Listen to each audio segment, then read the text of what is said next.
blitz coming, but Tari is swallowed up.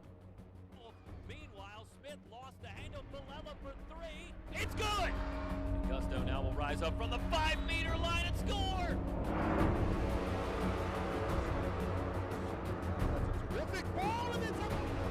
He does. Shot is up. And No! it's good! Baker hits! But it's up. Top! Kenny Moore! Wow! 21, and now it's McCauley who can finish it out. And he gets the ace. Wilson, here comes the rush. Wilson on the reception, another touchdown for Tariq Wilson. Pass centered up, great read by Unke, outside Cruz, tools it. Looking for Larod down the near side, who's got it inside the 5. And that's victory number 48 without a loss. And OTC, your champion in 2019. To it. The end of a tough year, San Diego State, once again, the Hawks soaring over all they survey. We have a new champ.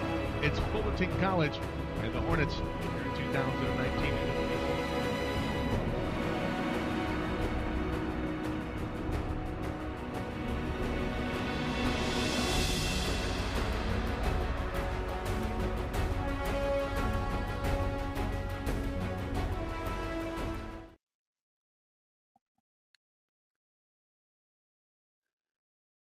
getting ready for game 2 of our doubleheader coverage, Saddleback and Golden West. It's Rustler Baseball on SoCalCollegeSports.com. As you get a look at the starting lineups for both teams as we get set for game 2. Game 1, a 6-3 win for Saddleback. And we'll come back and get you ready for first pitch, Golden West and Saddleback on SoCalCollegeSports.com.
Golden West Rustler Baseball on SoCalCollegeSports.com.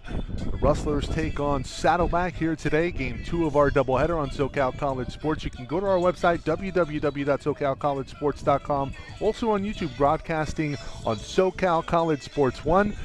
You don't just have to be watching this on an iPhone. You can watch this on your computer. You can watch this on an Apple TV. Any type of device that has the YouTube app, SoCal College Sports 1. Mike Zepeda, Jeff Stoynoff with you here today. And game 1 in the books. Went 7 innings, 6-3 win for Saddleback. And we're underway in game 2 with Danny Teotuico stepping in against Noah Owen, who gets to start in the first pitch. Fouled back for strike 1.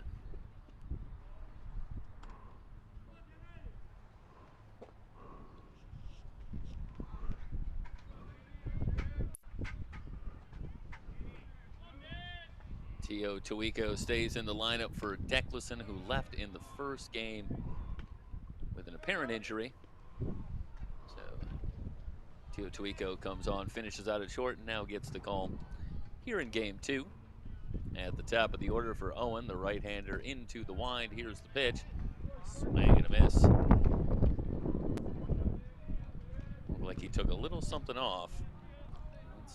Going to take it back to the finish of the first game. It was the wrong game. Apologies. Okay. That was Orduño at the plate. It was a pretty good play. It's a pretty highlight reel play. Called strike 3, the breaking ball. Freezes Teotuico for strikeout number 1 for Owen, and the first out here in the top of the first.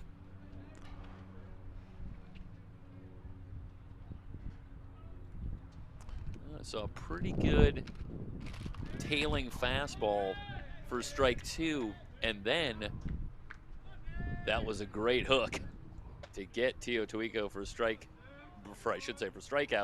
number 1, and that'll bring up Nation Wood. First pitch at the knees for a called strike to the designated hitter. Nation Wood will start to set the defense for you. Evan Manzo in left, Sebastian Orduño in center, Julian Boyd in right. Defense coming after this pitch. Here is the 0-1 check swing, and it's fouled back. And Wood now in a hole, no balls and 2 strikes. Steven Casas at third, Masai Dorsey at short, Miles Jenkins at second, Christian Lamar back at first, Logan Galena behind the plate, and Noah Owen on the mound for Golden West. So both teams getting back to more of the usual starters here for game 2. Game 4 of this series, Saddleback going for the sweep. And Golden West trying to salvage 1 as they get ready for week 3 then, and Orange Coast. Doesn't get a whole lot easier. In the hole and through into left field for a base hit. Started to say, Michael, it doesn't get a whole lot easier in the Orange Empire Conference. It's one tough team after another. You finish with a very good Saddleback team, and who's up next but Orange Coast? Another talent-rich program. So the base hit for Wood. That'll bring up Jonathan Boehm.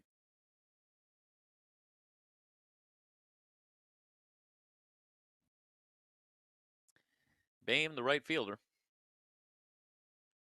First pitch swinging, and it's popped up. Left side out of play.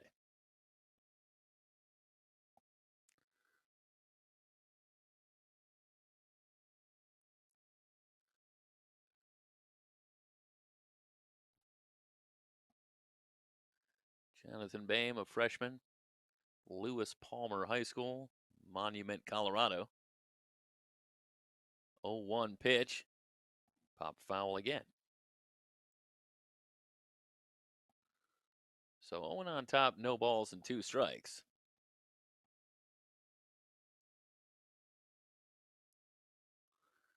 Noah Owen making his second appearance, his first start. Went 5 innings in relief. Allowed just 2 hits, 1 walk, struck out 6. With an ERA of 1.80. Misses with the fastball, 1 ball and 2 strikes.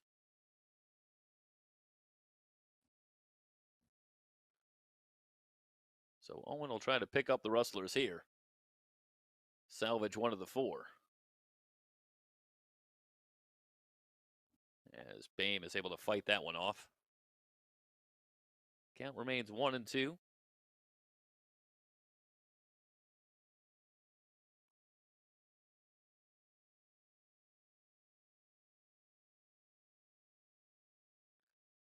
Owen from the stretch. And again, fouled off by Boehm.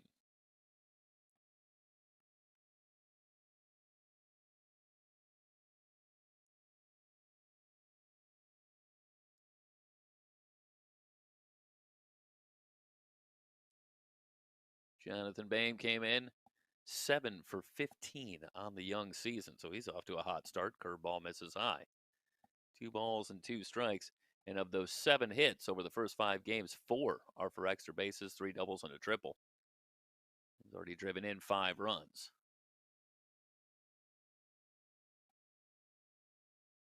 Owen ready.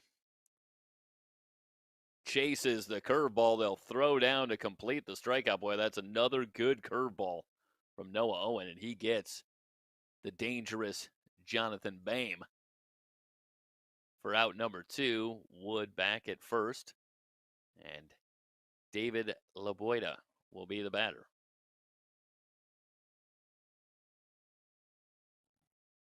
That's a great pitch on with 2 strikes to get Boehm. Should say that on the play, the runner did move to second, so Wood at second with 2 down, a runner in scoring position as the fastball swung on and missed by Laboida. No balls and a strike. Laboida comes in batting .400, 6 for 15 on the season, already 2 home runs in those 15 at-bats. Breaking ball in the dirt, Logan Galena behind the plate.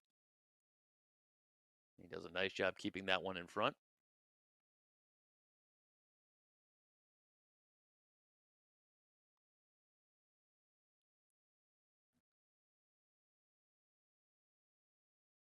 One and one on Laboida.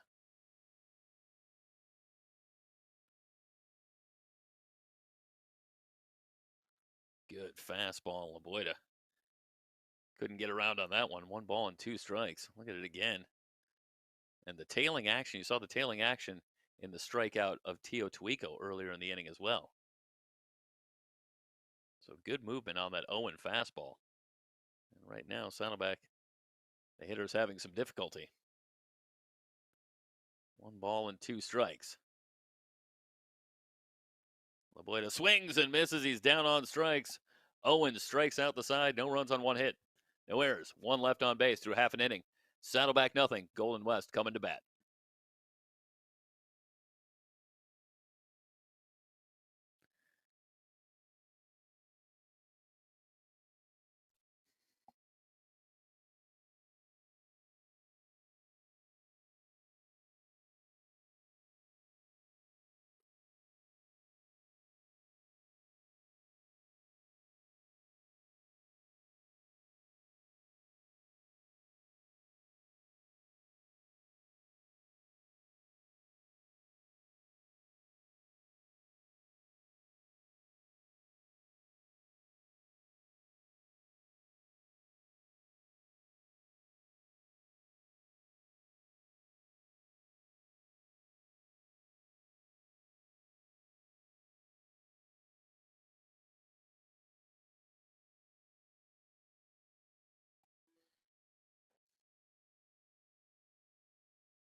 Reese Stevens, the right-hander, gets the start for Saddleback. In game 2, he'll work to Orduño, Casas, and Boyd to start things off. First pitch inside for a ball. Stevens on the season, making his second start. Went 2 innings, allowing 2 runs in his first start. No record in the ERA at 9. Good fastball and a swing and a miss from Orduño. Orduño 0 for 1 on the day. Did finish the first game pinch hitting. Retired on the ground out. And now in the lineup in center field here in game 2. Swung on and missed. You see the good fastball from Stevens. Orduño right now having a little trouble catching up. There is a look at Reese Stevens.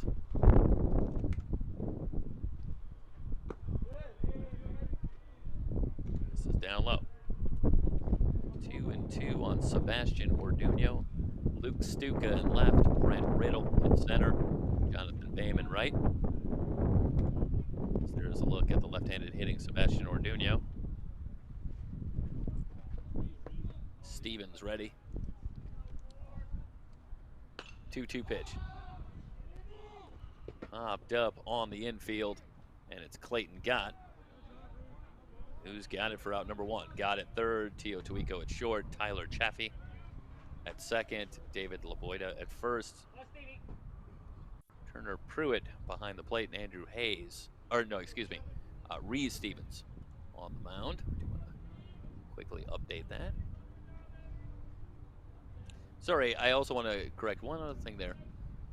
Apologies, it's Nick Deesh behind the plate.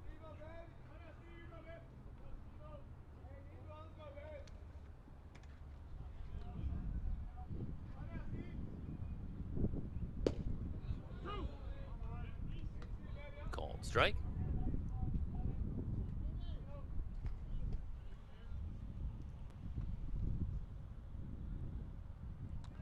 Oh, 2. One down. Thank you, Michael. Update that. No balls and 2 strikes on Casas. As Stevens works here in the bottom of the first. Casas back in the lineup for game 2. Breaking ball misses low and away. 1 ball and 2 strikes.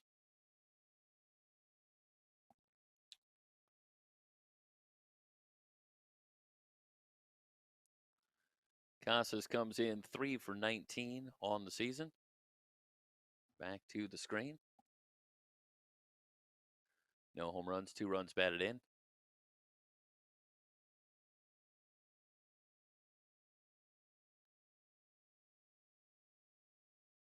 Stevens ready. Curveball got him.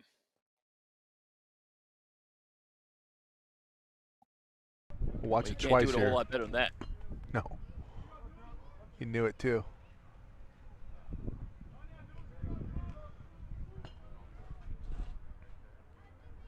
So 2 up, 2 down for Stevens, and that'll bring up Julian Boyd, the right fielder. Boyd started the season in the leadoff spot, but he's swinging the bat so well that Coach Drew Ramos electing in the last couple of games to move him down in the lineup back to third. He's 8 for 22 on the season, no home runs, 5 runs batted in. And he's one of the Rustler hitters that has gotten off to a fast start at the plate. No balls and 2 strikes. Quickly, though, from Stevens.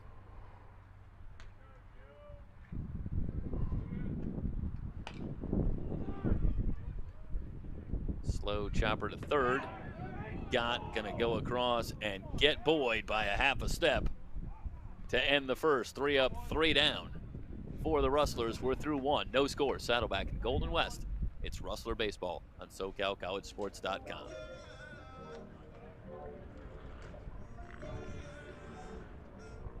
Missed it. I think he's safe. I think so too. That's the speed of Julian Boyd, but he doesn't get the call. And instead, we'll head to the second.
Top of the second inning, Tyler Chaffee to be followed by Luke Stuka and Nick Deesh against Noah Owen. Curveball in for a strike. Just underway in game two. We're in the top of the second with no score. Full day of action in the Orange Empire Conference. Fastball low, a ball and a strike. Orange Coast and IBC finished game one of their doubleheader in a 3-3 tie. Cypress a winner over Mount Sac. 1-1 pitch. Low and inside. Well, right now the out pitch for Noah Owen appears to be the curveball. As there is a look at second baseman Tyler Chaffee. Gets the call on the inside corner. Heater ain't that bad either. Well, when you can paint black there on the inside corner, not too bad. That'll work. 2-2. Shot back. And we'll do it again. Pitch number 6 on the at-bat.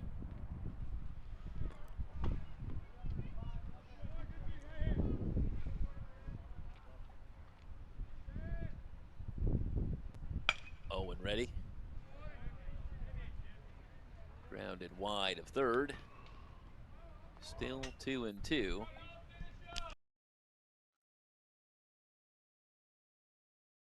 Chaffee back in the lineup again. 7 for 19 on the season. No home runs, 6 runs batted in. Curveball lined softly, knocked down by Owen. He'll go to first to get Chaffee for out number 1. That was a good reaction. A little bit off the end of the bat. But Owen, cool and collected, knocks that one down.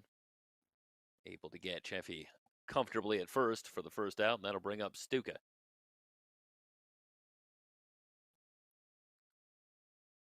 Lined into right center. This is going to get down. Boyd not able to cut it off. It's going to go to the wall. Stuka around second. They're going to wave him to third. Here comes the throw. Stuka beats it. He's got a 1-out triple.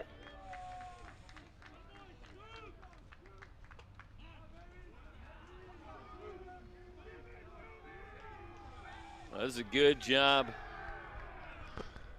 handling the fastball. He turns it around into right center. Boyd, even with his speed, he couldn't cut that one off. And a great job by Stuka running hard from the outset.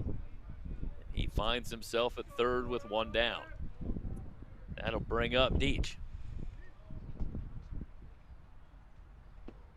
Owen ready. Fastball low for ball 1.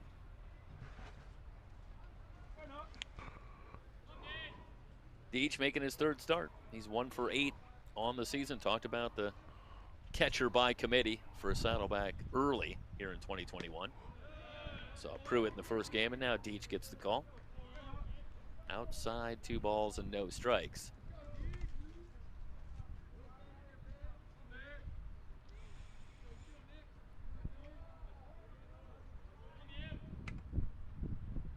Owen from the belt. Here's the 2-0. In for a strike.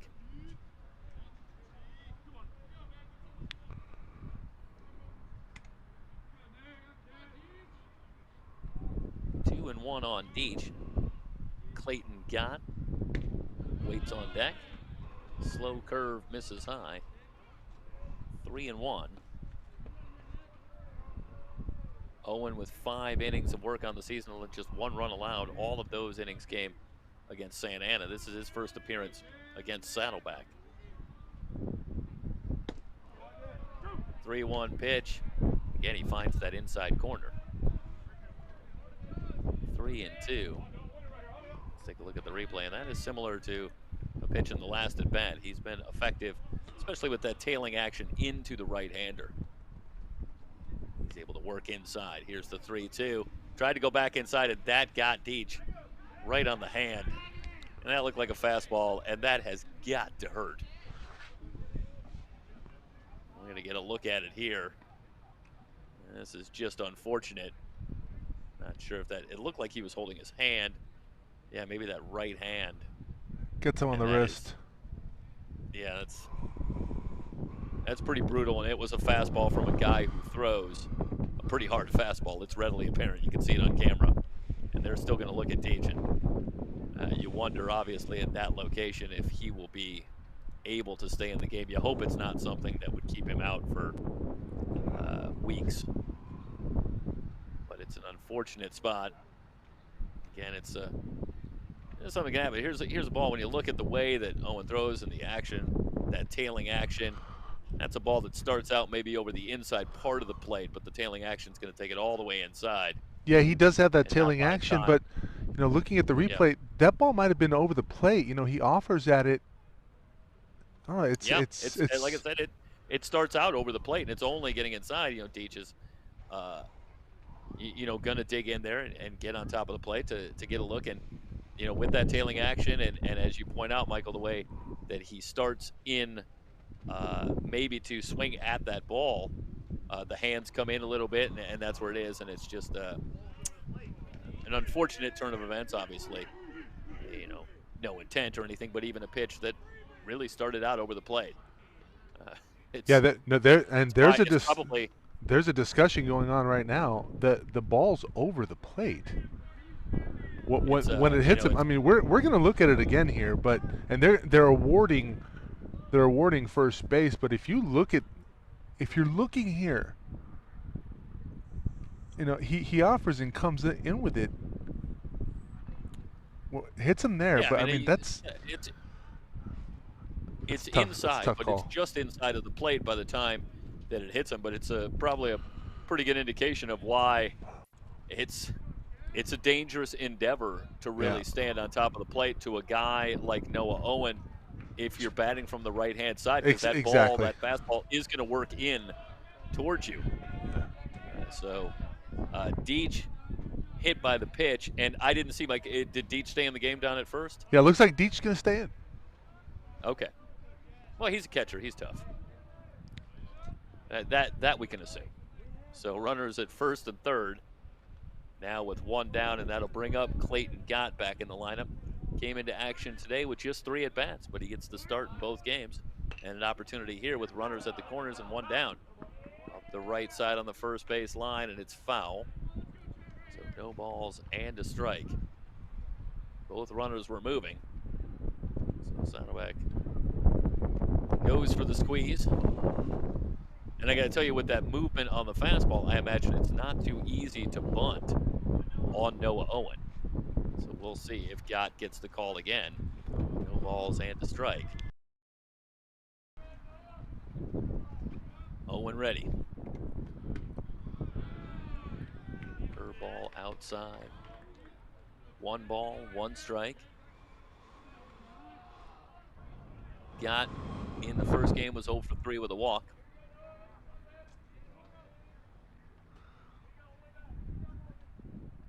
Runners at the corners with 1 down. High for ball 2.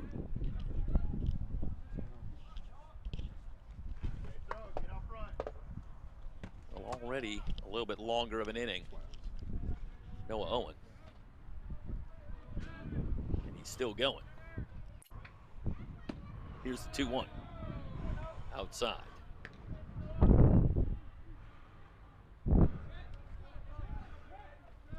Riddle waits on deck. And then back to the top of the order.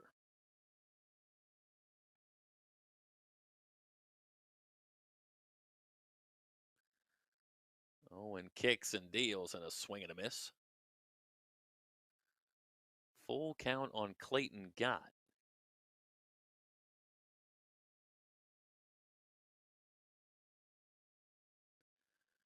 See the outfield shading.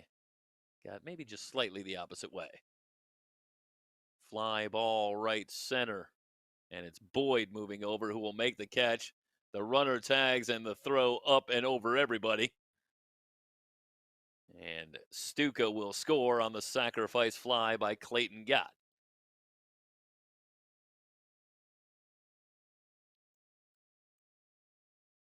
So Gott gets the job done.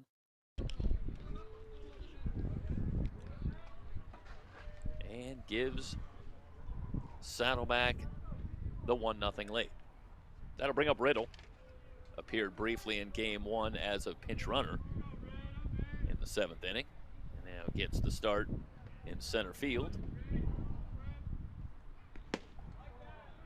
Oh, and ready. And Riddle chases the fastball low and away for strike one.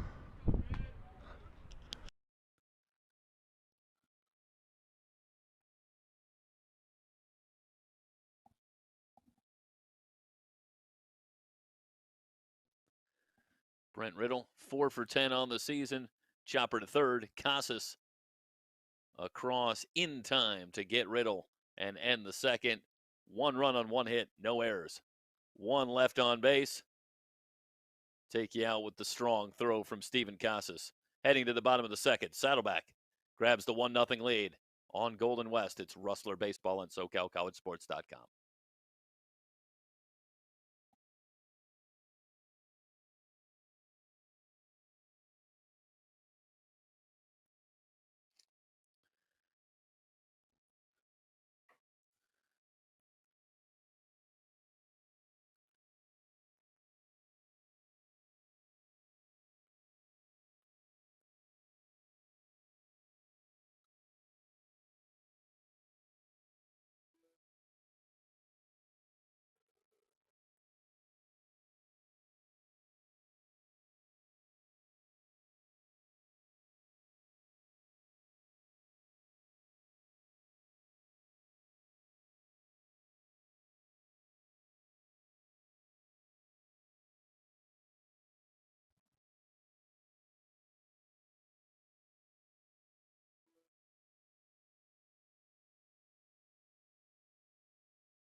Bottom of the 2nd inning.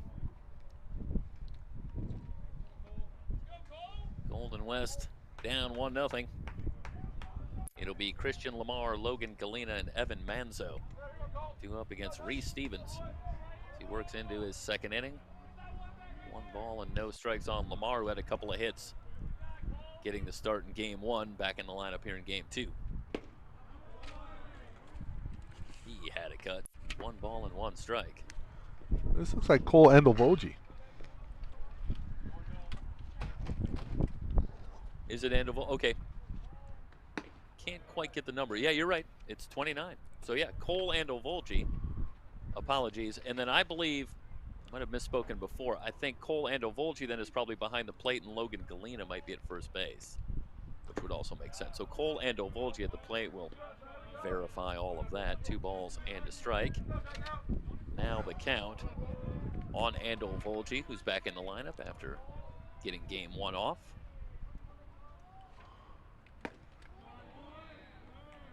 Swing and a miss. Count evened up at 2 balls and a strike.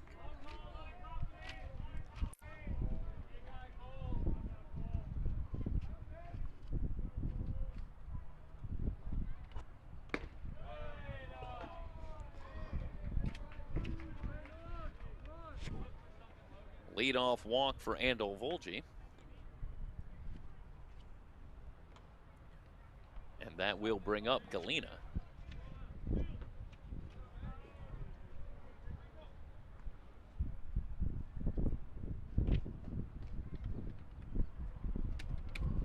And Galena in the lineup at first base. 3 for 19 on the season. No home runs, 1 run batted in. Went after the high fastball. I think right away, I think you can see Reese Stevens has a good live arm.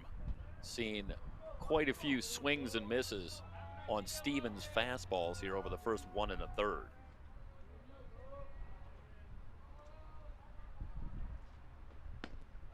Oh, 1 pitch. Good breaking ball in there for a strike. And Galena now down on the count, no balls and 2 strikes. You got a live arm. You pair that with a nice curveball. That's gonna get you. It's gonna get you a lot of places. Popped up. Shallow center. It's Tio Twico battling the sun, and he makes the catch. Yeah, battling the sun and the wind. That's not an easy play considering the conditions. And he stays with it and gets Galena for out number 1. That'll bring up Evan Manzo. Manzo in the lineup for game 2 in left field. And he is 2 for 8 on the young season.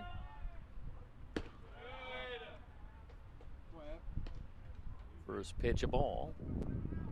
1 ball, no strikes on Manzo with Jackson Lapiner waiting on deck.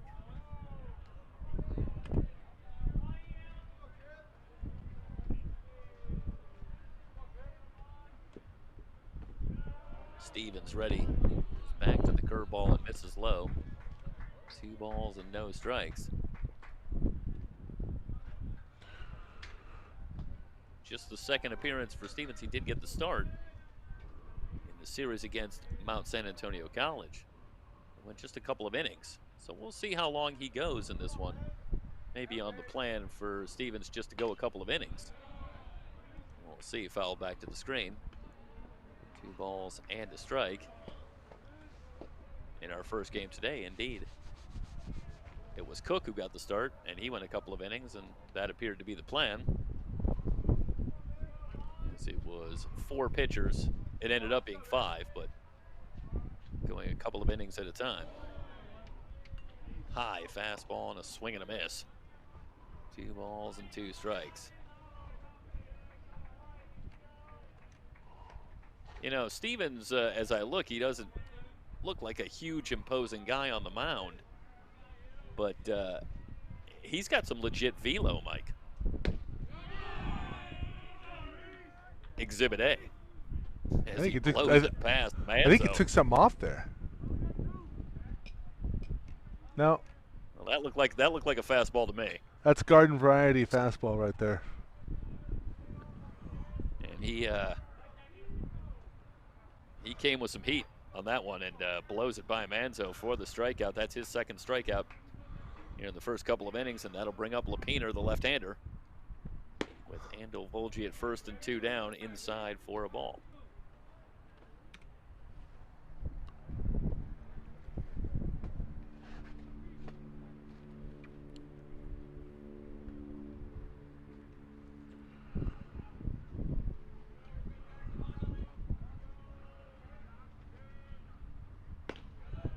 Stevens from the stretch misses high. 2 balls, no strikes, the count on Lapiner. Saw Lapiner briefly on the mound in game 1. Now he gets the call as the designated hitter. He's 1 for 4 on the season at the plate.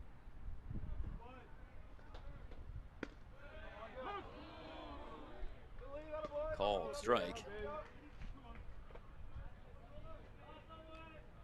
Generous. But similar to game 1. Yeah. Where again, we were seeing that belt high and a little bit higher than belt high going for a strike. Back to the screen, 2 balls, 2 strikes, the count now on Lapiner.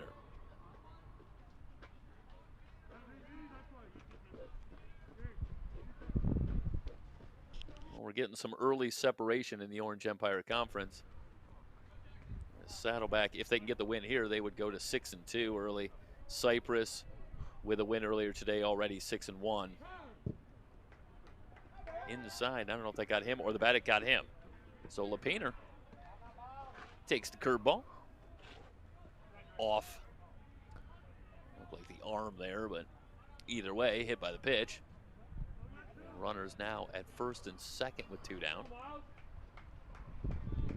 And Miles Jenkins will be the batter.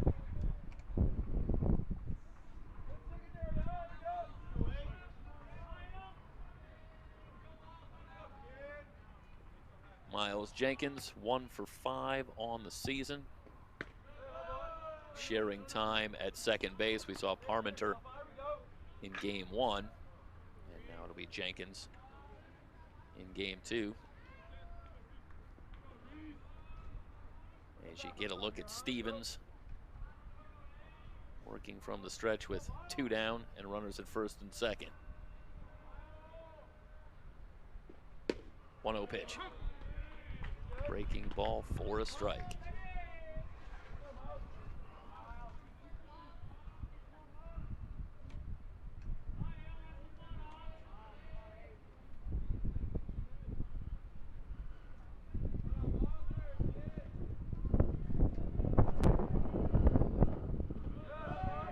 Stevens kicks and deals, and it's low for a ball. 2 balls and a strike.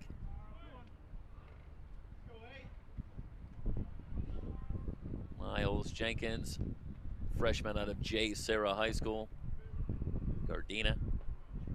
2 balls and a strike the count.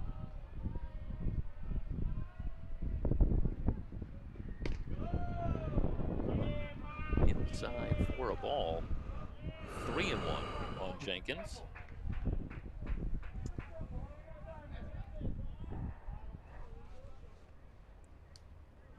Jenkins hasn't gotten the start in any of the games so far in this series. In the lineup here in game 4.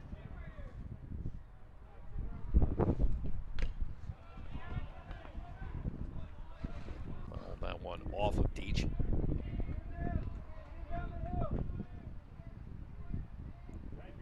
No, hit on the arm by a pitch. Takes a foul ball off the gear and back to the backstop. Just a standard couple of innings in the life of a catcher, I figure.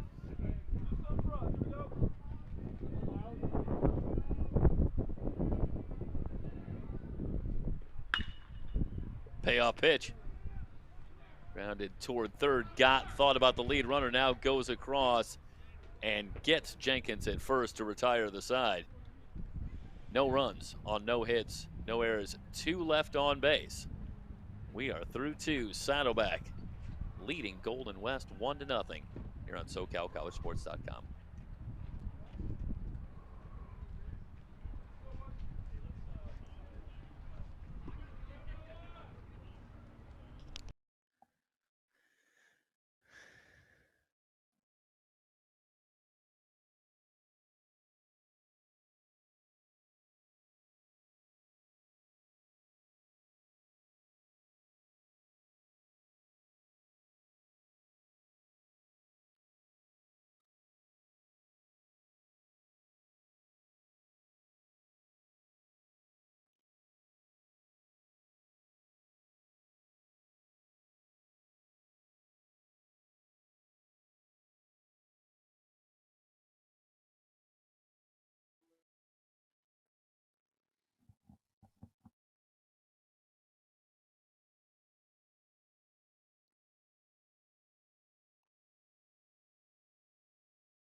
Top of the third and top of the order due up for Saddleback.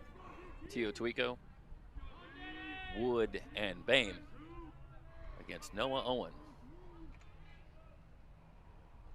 Owen still on the mound for his 3rd inning, and the fastball tails away to Teotihuaco for ball 1.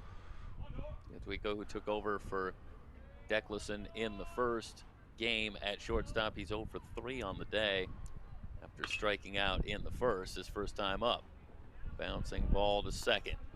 Jenkins will go to first for out number 1.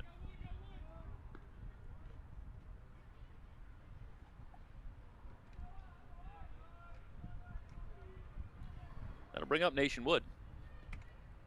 The designated hitter, he singled his first time up. Getting the word from behind the plate. Talked to a couple guys with guns in between the inning. And Noah Owen topping out at 92. It's a tough play. Chopper right side and nobody at first. Now it's a foot race between Owen and Wood, and Owen wins it, getting the tag on Wood for out number 2. Watch this here. This is both Galena and Owen giving chase, and then nobody was at first for a moment, but a good alert play by Owen, who uses that long stride to make up a little ground. He gets the tag on Wood for out number 2. 2 down, bases empty, and that'll bring up Jonathan Boehm. Boehm struck out his first time up on a great curveball from Owen.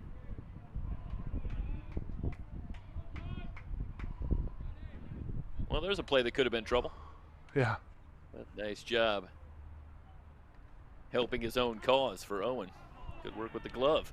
Inside, that one did get Boehm. Well, it was almost a mirror image of the first pitch. This one tails just a little bit further inside, and Boehm trying to turn away, but he will end up at first with 2 down.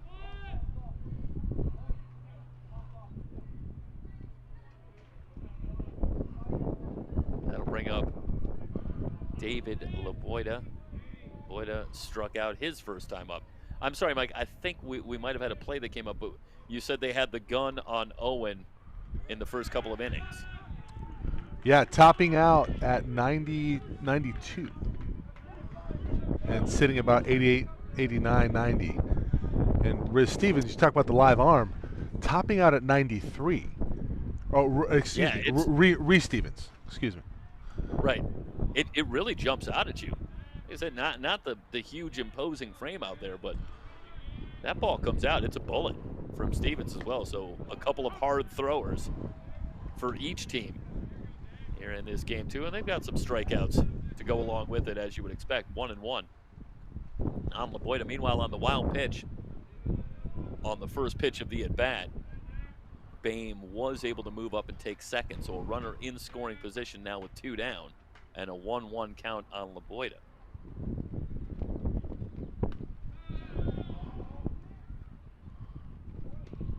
Just a bit high. You only had to see Ando Volgi show the vertical to come up with that one. Giving his best combine effort. It's a good thing there's not a bull back there, a bull mascot. 2 balls and a strike on LaBoida. Fouled away on the left side. 2 balls and 2 strikes, and LaBoida a definite threat to go downtown. 2 home runs in his first 15 at-bats here in 2021. So he could take it out in any condition. He's got a runner at second with 2 down here and a 2-2 count. Here is the pitch. Squibbed on the left side. It's going to be off of Dorsey, and meanwhile running hard from the outset. Boehm rounds third. He will come around to score. Well, this one looked like a jammed LaBoida, who just kind of fought it off. But Dorsey really positioned more up the middle against the left-handed hitting LaBoida. Couldn't get to it. Eventually was able to dive and knock it down, but Boehm off on contact with 2 down. Was able to round third and come around and score and give Saddleback the 2-0 lead. So it'll go down as an RBI single. 0-1. Meanwhile, it's 1-0. 0-1, that was a strike. On Sheffy. Oh, it was over for a strike. Yeah. Wow. Well, There you go. I guess maybe the only one more surprised than me is maybe Tyler Jeffy. 0-2 now. Back to the screen indeed. So an RBI single with 2 down for LaBoida. And some clutch hitting for Saddleback all after 2 were out. Hit by a pitch, a wild pitch, and a single. And Saddleback pushes the lead to 2-0. The 0-2 to Chafee. Chopper to third. It's Casas on the big hop. Across to retire the side, but Saddleback extends the lead. 1 run on 1 hit, no errors. 1 left on base. Heading to the bottom of the third, Saddleback now with the 2-0 lead. You're watching Rustler Baseball on SoCalCollegeSports.com.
Bottom of the third, Masai Dorsey set to lead things off, to be followed by the top of the order Orduno and Casas against Reese Stevens, who has held the Rustlers scoreless through the first 2 innings. Stevens ready. Here's the pitch. First pitch fouled back and out of play. No balls and a strike.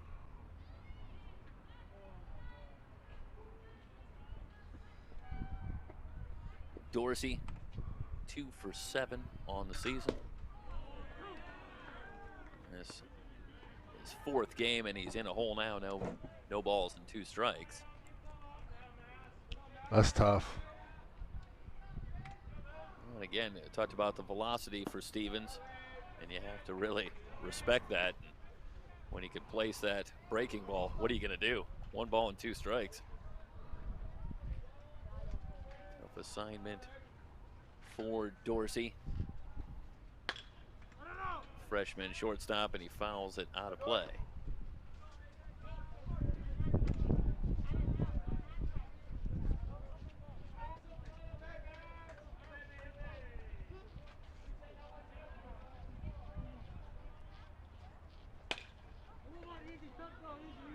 Back to the box, and it's Stevens who will go to first for out number 1.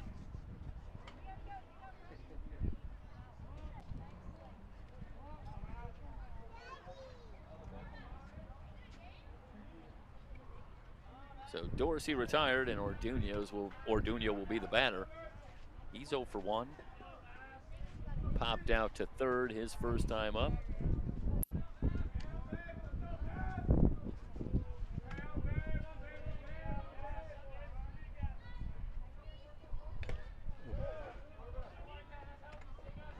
Foul tip from Orduno, no balls and a strike.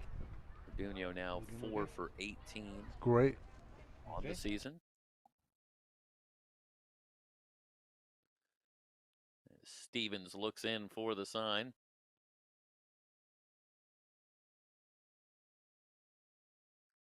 Orduno's in, now we're ready. Low for a ball.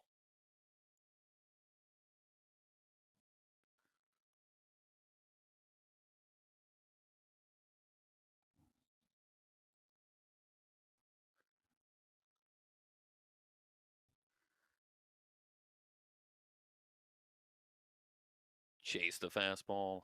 1 ball and 2 strikes. Let's look at this one again. It's pretty good tailing action on that one. I wonder if both of them throw more of a cut fastball, like the way it works into a right-hander.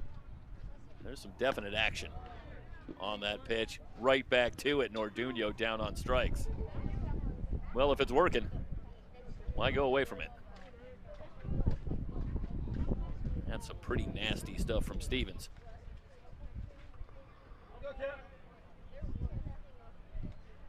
So Norduno retired, 2 down, base is empty.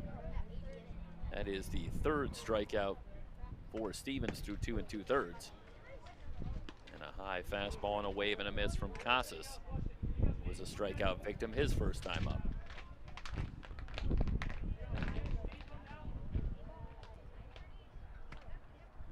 2 balls and a strike. He had a good cut. No balls, 2 strikes on Casas out of Marina High School in Huntington Beach. Well, that's staying local. Going to college right down the street practically. High fastball, and he blew it by him again. That is just tough stuff from Reese Stevens. Rares back and fires. 3 up, 3 down in the 3rd. Saddleback with a 2-0 lead over Golden West. It's Rustler Baseball on SoCalCollegeSports.com.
Luke Stuka will lead things off for Saddleback.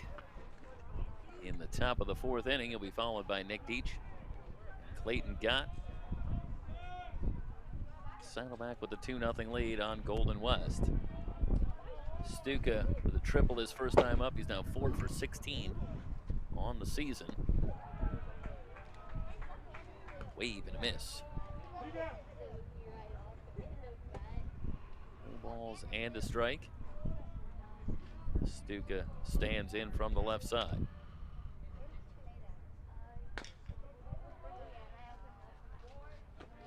Chopper foul. And quickly now, no balls and 2 strikes.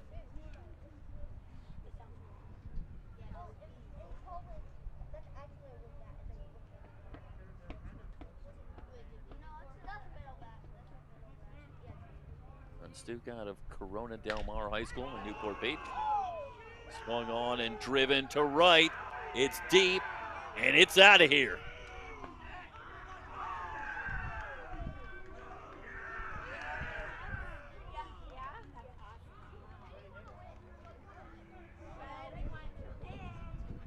Well, it's belt high. Looked like a breaking ball, Michael, and Stuka was on it. You think he gets a free steak? It had that feel to it. It had a certain free steak quality as he launched it. He did. And I'll tell you, it raises a question about a conversation I remember watching involving Ted Williams and Tony Gwynn, and they were talking about hitting, and it was, of course, fascinating and fun to watch. And Ted Williams said from a hitting standpoint, he said you have to guess up there. That he was a guess hitter. Sometimes you have to try and anticipate what pitch you expect, and I only make that point because that was an 0-2 pitch. But Stuka was really dialed in, and I wonder if at some level he was looking for a certain pitch because it looked like he got it. And the way he took that one out, it was a no-doubter. 1 ball and 1 strike. The count on Deach. Back to the curveball. 1-2. Curveball of beauty. Yeah, it's been a good pitch for Owen for the most part in this start. 1-2.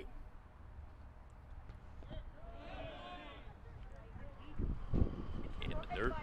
2 balls, 2 strikes on Deach. He was hit by a pitch his first time up. Hit right in that wrist, forearm, hand area. He's still in the game. That's pretty insane toughness right there. 2-2, just outside. God, who was there was a catcher, I forget his name. He played for Colorado, I think, and he passed a kidney stone in the dugout in between innings. That's an unbelievable story. Yeah. I don't know, though. From what I understand about that process, I can imagine that you're so relieved when it's over. Maybe you would be ready to play. Now, if you could play while passing a kidney stone, that would really be something. I don't know if there is a player alive who could have ever done it. I've not heard that story, though. I'm thinking of all the Colorado catchers. I think we need Emery here for that one. Yeah, Emery would probably know. I tell you what, to the crowd that's watching at home, if you know the player's name, feel free to chat. Hit us up in the chat. And we got about 65 people watching right now. Pretty good viewership on the first game, about 500. Yeah. That's the trivia for the day. Yeah. Who was the player that passed the kidney stone and then played in the next game? Well, that's a tough one. I'll tell you that. Got the battery, looks to lay one down and bunts it back to the screen. No balls and a strike. And as you would expect, Casas moves in at third, just about on the grass, as Galena holds the runner on at first.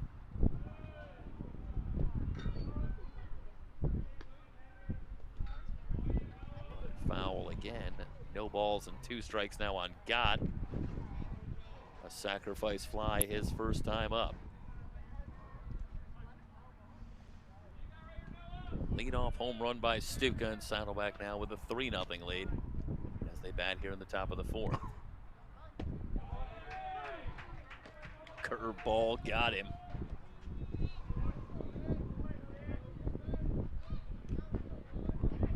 Man. So Owen gets the strikeout on Gott. And for Owen, that is strikeout number 4, but his first since he struck out the side in the first. So 1 down. And Brent Riddle, who grounded to third his first time up, will be the batter. First pitch swinging into left, a base hit for Riddle.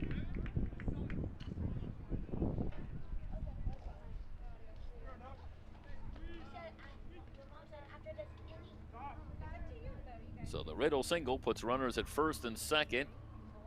Danny Teotihuico will be the batter, and Teotihuico, talked about him replacing Decleson at short, but a little bit misleading. He's been playing quite a bit in the series. He's 4 for 11. Excuse me, 4 for 13 now in the series. So Teotihuico, regular shortstop, and he shortens the bunt but takes it for strike 1. He's 0 for 2 in the game. He had a big week against Golden West coming in. He's been quiet at the plate today, 0 for 4. more hits in the first 2 games. Fouled away. Now he's in a hole, no balls and 2 strikes.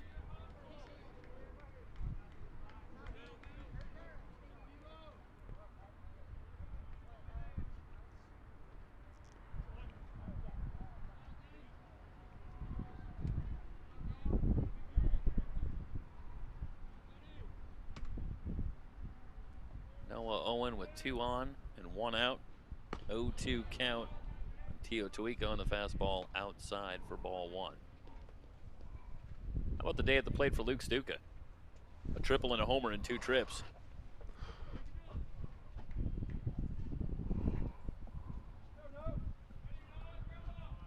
We had a hot hitter for Saddleback on Tuesday or Wednesday, if memory serves. Oh, yeah. Tio Tuico goes after the breaking ball. He's down on strikes. Second strikeout of the inning for Owen. 5th in the game. That's a big strikeout to pick up for Golden West. Now they're 1 out away from at least limiting Saddleback to just 1 run in the inning.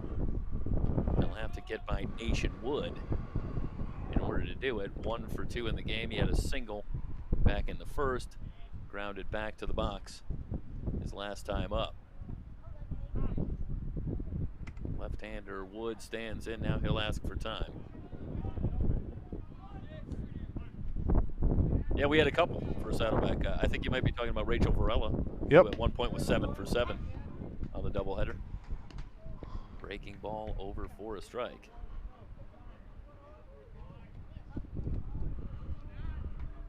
Interesting to watch Noah Owen with the movement on what looks like a cut fastball. He gets almost as much movement on his fastball as he does from his curveball. Perhaps it's not a big surprise that he has excellent control with his curve. It might move even less than his fastball. Yeah, the fastball. 1-1. Fastball draws away from the lefties and into the righties. And it's coming at you at 92 miles an hour.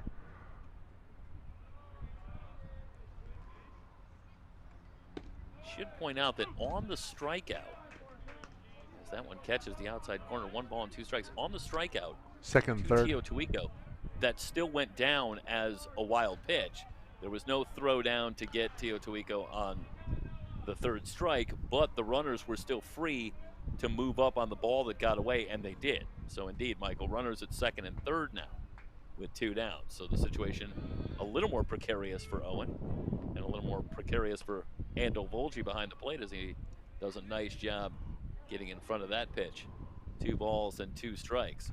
But a base hit here to the outfield for Nation Wood, and could be talking about a 5-0 game. Riddle with good speed at 2nd, Deach at 3rd. On the ground, left side. Dorsey able to dive and get to it partially. Comes up throwing. The play at the plate. Not in time. And I can't tell if Andel Volge maybe lost the handle because that was incredibly close at the plate. I thought they were going to get Riddle. Watch here as Riddle gets the sign to go. And here comes the throw. And we're kind of at the tail end there. Yeah. But when you watch this ball come in, if there's another angle, maybe, Mike, that we can look at that one. The play from behind, if we can keep it here, maybe on this one, and that ball looks like it beats him right there. I mean, they've got him. And is Andel Volge maybe just a little bit late with the sweep? And I'll tell you something else, and it's hard to tell from that angle, Mike, but that's a great play by Riddle because he goes to the far side of the base path if he can for that slide. He makes Andel Volge go as far as he possibly can to put the sweep tag on him, and that might have been the tags on him there. Tags on him there. I think his hand's on the plate there. No, I don't think His hand's so. on the plate there. I don't think so. I'm gonna say I think he's safe there unless. Yeah, maybe.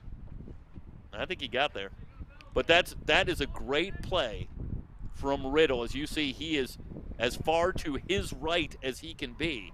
Yeah. For that, and that makes Andel Volge go that extra little bit to put the tag on him, and it gives him that fraction of a second he ends up getting the call. It's 5-0 on a 2-run single by Nation Wood.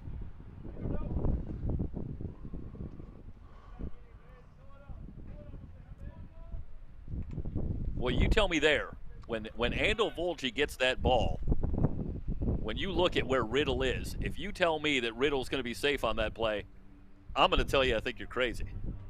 He's probably a couple of strides away from home plate at that point. But the throw just a little bit to the inside as Boehm goes down on strikes to end the inning indeed. While we were talking about that play from We'll take Riddle. you out on the home run from Stuka.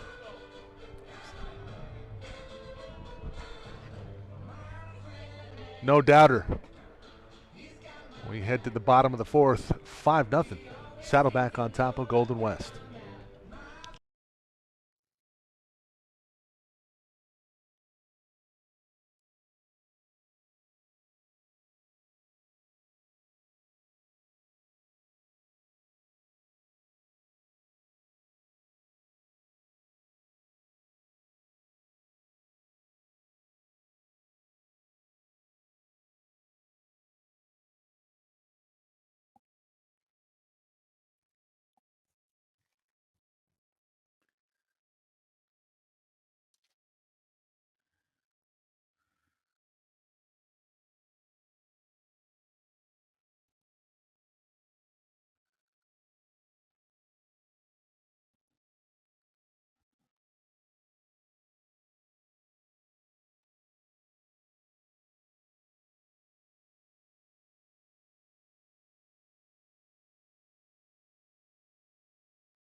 Bottom of the fourth inning, it'll be Boyd, Andel Volge, and Galena for Golden West. Looking up at a 5-0 deficit. Reese Stevens on the mound, and he starts Boyd off with a good fastball. No balls and a strike. Boyd grounded to third. His first time up. Games underway in the Orange Empire Conference are in the bottom of the fourth at Irvine Valley. Orange Coast with a 2-0 lead. Boyd fouls this one away. No balls and 2 strikes. Fullerton took game 1 over Santa Ana. 8-5. Santa Ana with a 3-0 lead. They're in the top of the fourth at Santa Ana. Mount Sac and Cypress, they're in the bottom of the seventh. And the Mounties with a 2-1 lead.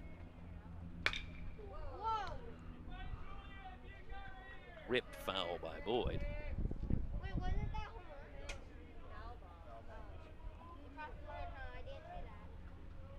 Well, a bomb from Stuka and some timely hitting from Wood.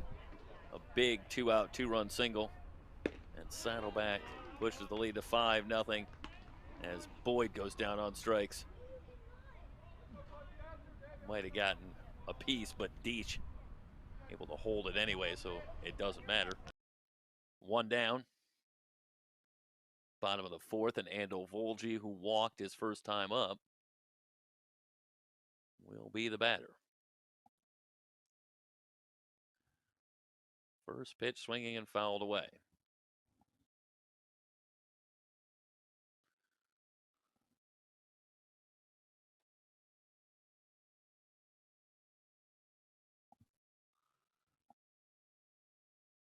Fastball up high for Stevens. A ball and a strike on Andel Volge.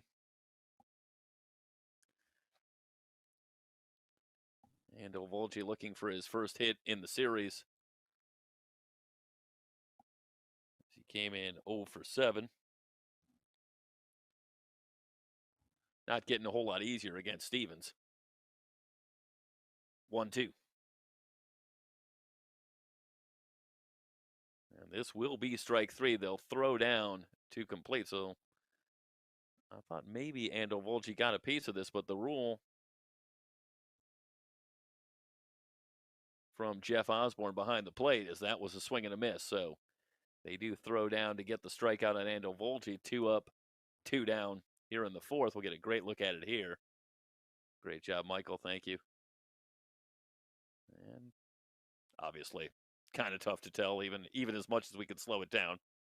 But Osborne right on top of it, and he makes the call. And Ando Volgi, a strikeout victim, and that'll bring up Galena. And this is turning into a clinic from Reese Stevens through 3 2/3. Fastball in for a strike. So 0-1 on Galena, who popped out his first time up through 3 2/3. No hits allowed by Stevens. He has walked one and hit a batter as Galena fouls it off. But other than a small opportunity in the second when the Rustlers put 2 on with 2 out, they have been able to get next to nothing going against Stevens, who's now up to 6 strikeouts in 3 1/3, make it 7. As Galena swings and misses to end the fourth. Stevens strikes out the side. We head to the fifth. Saddleback with a 5-0 lead. It's Golden West College baseball here on SoCalCollegeSports.com.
Nick Merkin, the new pitcher, taking over for Owens, who goes 4 innings,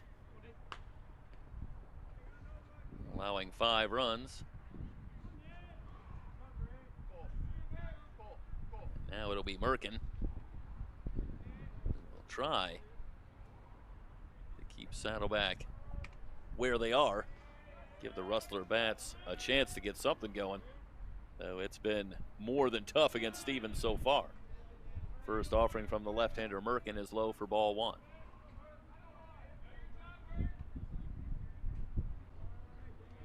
It'll be Laboida, Chaffee, and Stuka to up this inning against Merkin.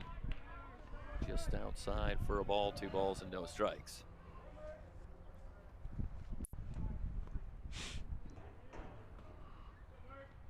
So Owen goes 4 innings, allows 6 hits.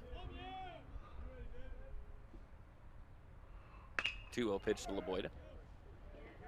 Hit hard on the right side, but it's Galena who will take it himself for out number 1. Good contact from Laboida. And a nice job by Galena on 1 hop.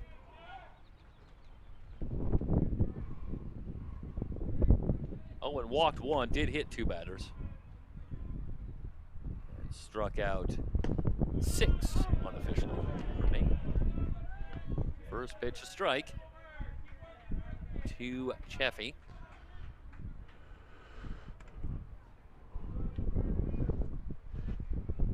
Chaffee's 0 for 2. Grounded out twice. And now he's in a hole, no balls, and 2 strikes to Merkin. Merkin makes his first appearance in the series. for Golden West. One down, base is empty.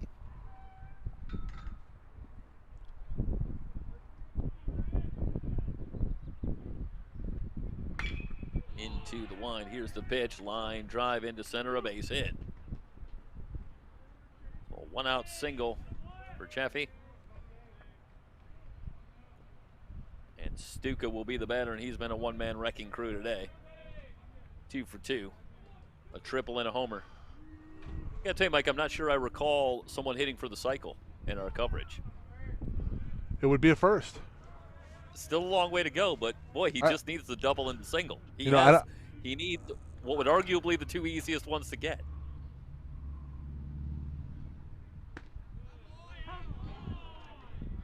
Called strike one. So 0-1 on Stuka.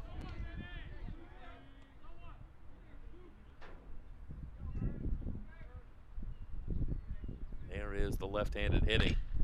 Luke Stuka lined into right. There's the base hit. Well, boy, I'll tell you, Michael, we only need the double.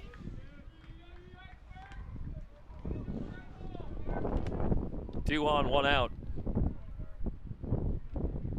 Well, here's the, I'll tell you, here's my question for you. Who was the player on Orlando that wanted the triple-double so bad that they sort of threw a shot at their own rim to get the rebound? No, I think it was for the Cavs. I think that was it Ricky Davis? Davis had one like that. I think it was Bowie, maybe Anthony Bowie. Maybe. I don't know. I don't want to defame someone's name here, but someone also did it for Orlando as that one gets away from Ando Volgi. A great job by Casas at third to keep the throw in front of him on the play. The runner will move from second to third. So we have runners at the corners now. 1 ball and no strikes to count. I was musing about the possibility that if Luke were to hit one into the corner and he could make it to second, has a chance at third, will he pull up at second and stay there to try and get the cycle? To preserve the cycle rather than having 2 triples to go with a home run and a single. It's a tough call. Now I gotta look it up because I gotta find out who the Orlando player was. But it's one of the first ones to do it. It's the one where Doug Collins he wanted to shake hands with Doug Collins, and Doug Collins was the Pistons coach, and Collins kind of blew him off because he was unhappy about the move. 1-1 pitch. Fly ball right field. Boyd is there. Runner tags. Here comes the throw. Not in time. It's going to be a sacrifice fly for Deach. And Saddleback pushes the lead to 6-0.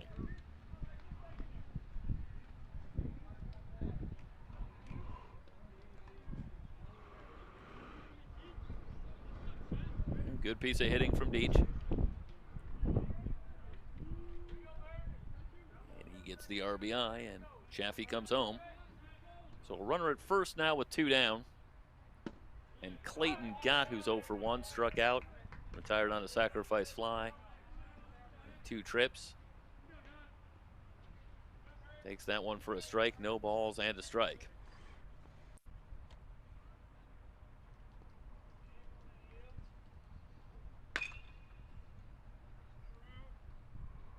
Foul ball down the right field line. No balls, 2 strikes. Now on Gott. Back in the game at third.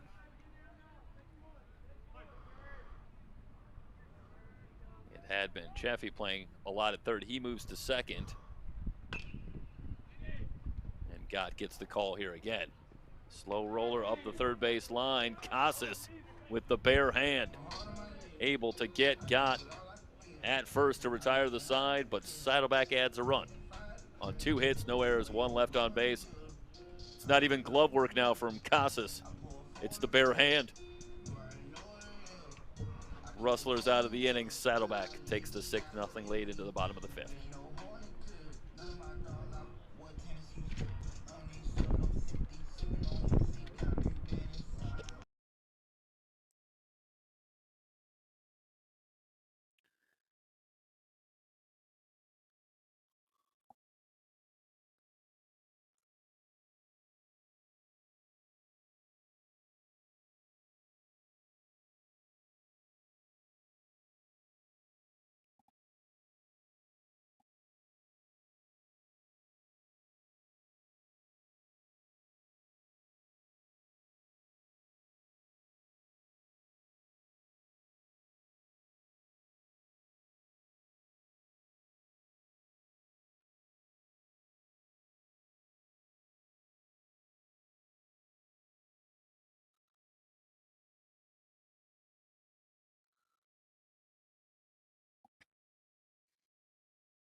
Bottom of the 5th.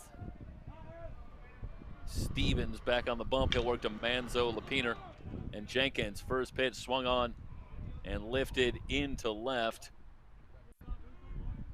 And it's Stuka who's there to retire Manzo for the first out. Well, Michael, I had just enough time to do a little bit of research in between innings.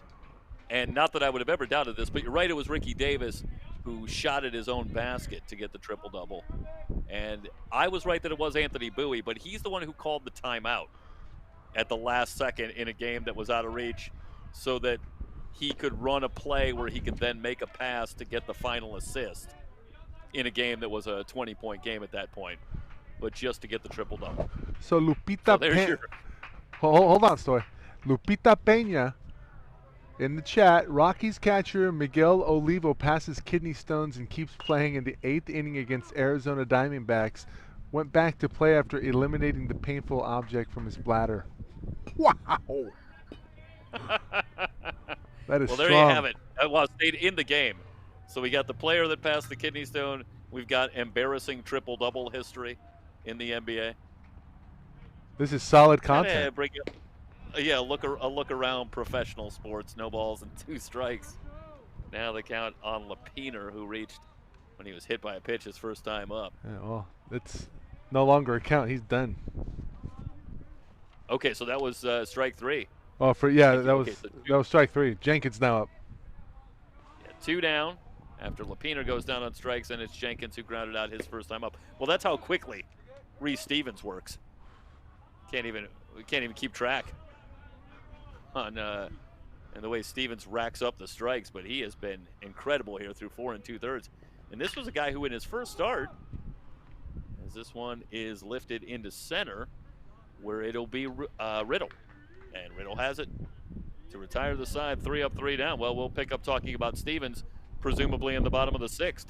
We're through 5 complete. Saddleback, a 6-0 lead on Golden West.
Riddle will lead things off in the top of the 6th.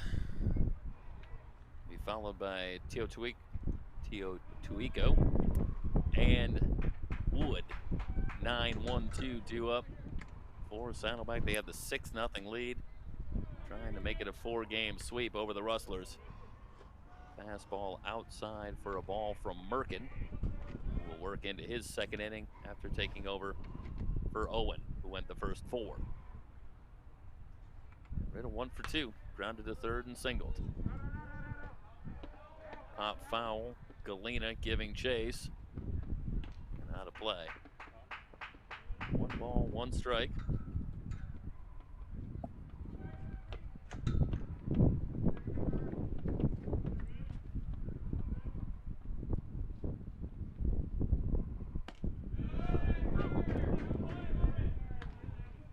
Over for a strike for Merkin. 1 ball, 2 strikes. So give you a look from center field. Well, it looked like it was tailing it pretty far inside, but Merkin gets the call, and it's 1-2 on Riddle. Pulled the string. Went to the hook and gets Riddle on strikes for out number 1. It was a great job by Merkin. Changing speeds, changing eye level, and Riddle down on strikes. One down. That'll bring up Tio Tuico. Danny 0 for 3 in the game. Squared to bunt, takes that one for a strike. Quiet day for Tio Tuico at the plate, but he's had a good series with 4 hits. Indeed, Saddleback closing in what would be a sweep and a 6-2 start here in 2021. Try to keep you updated on some of the scores from around the Orange Empire Conference. 1-1 pitch, bouncing ball back up the middle. This is a base hit. First hit of the day for Tio Tuico. And a 1-out base runner for Saddleback. They're in the 5th. Orange Coast leading Irvine Valley 6-0. They're in the bottom of the 8th. Mount Sac and Cypress now tied at 2. Cypress at 6-1. They can win that one. Would have the lead in the Orange Empire Conference. Santa Ana, a 4-0 lead over Fullerton. They're in the top of the 5th. One down, and Nation Wood, who's 2 for 3, 2 singles, and a couple of runs batted in. Merkin, the left-hander, ready, and the curveball in for a strike.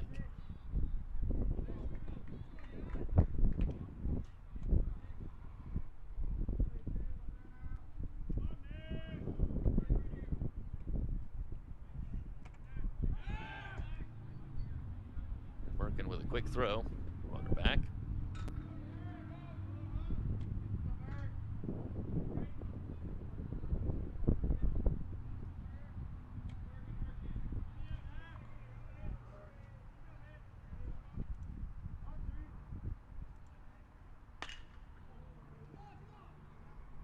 Wood laces this one to center. Long run. This one's going to get to the wall. 1 run will score. Wood cruising into 3rd with a triple. And Saddleback now on top 7-0.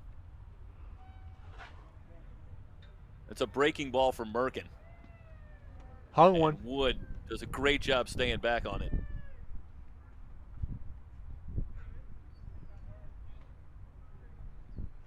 Three RBIs now for Wood in the game as Danny Tio Tuico comes all the way around to score.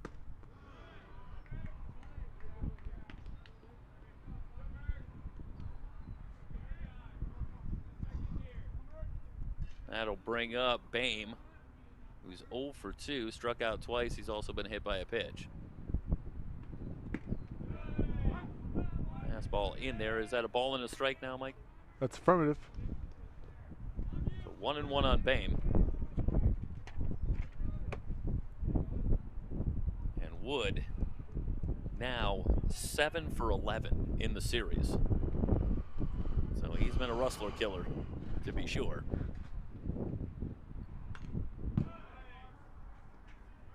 Good cut from Bame back to the screen. 1-2 the count. David Boydo would be next. Saddleback batting here in the top of the 6th. And firmly in control.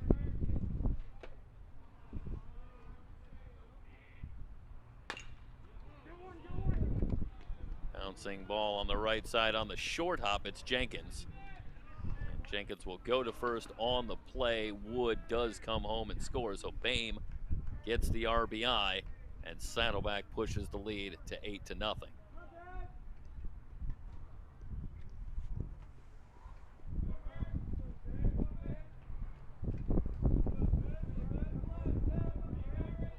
Well, it's been an impressive showing by this Saddleback College baseball team. And for those, we covered this a little earlier in the week, but who might not be aware, it sounds like we're making an awful lot of references just to Saddleback. The decision was made at the school to dispense with the nickname of the Gauchos and to move forward and look for a new nickname, presumably. So for now, their teams are just the Saddleback College fill in the blank. So Saddleback College baseball team, most impressive today by any name, as they lead it 8-0. 0-2 on Leboida, who takes that one outside for a ball.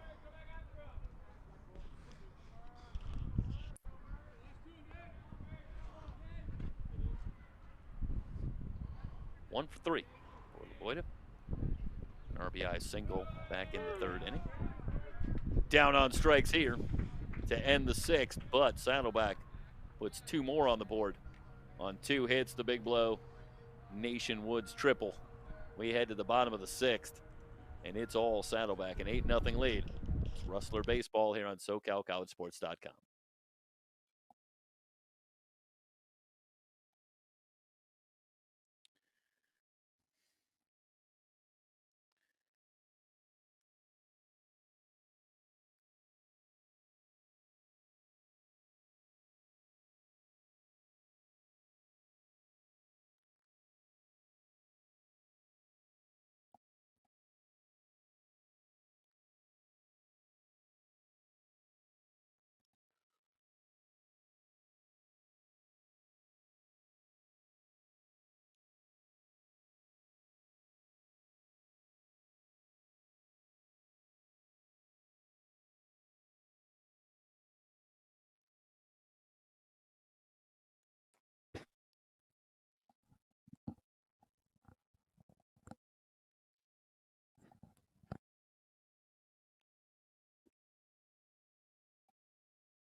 Reese Stevens out for the sixth inning.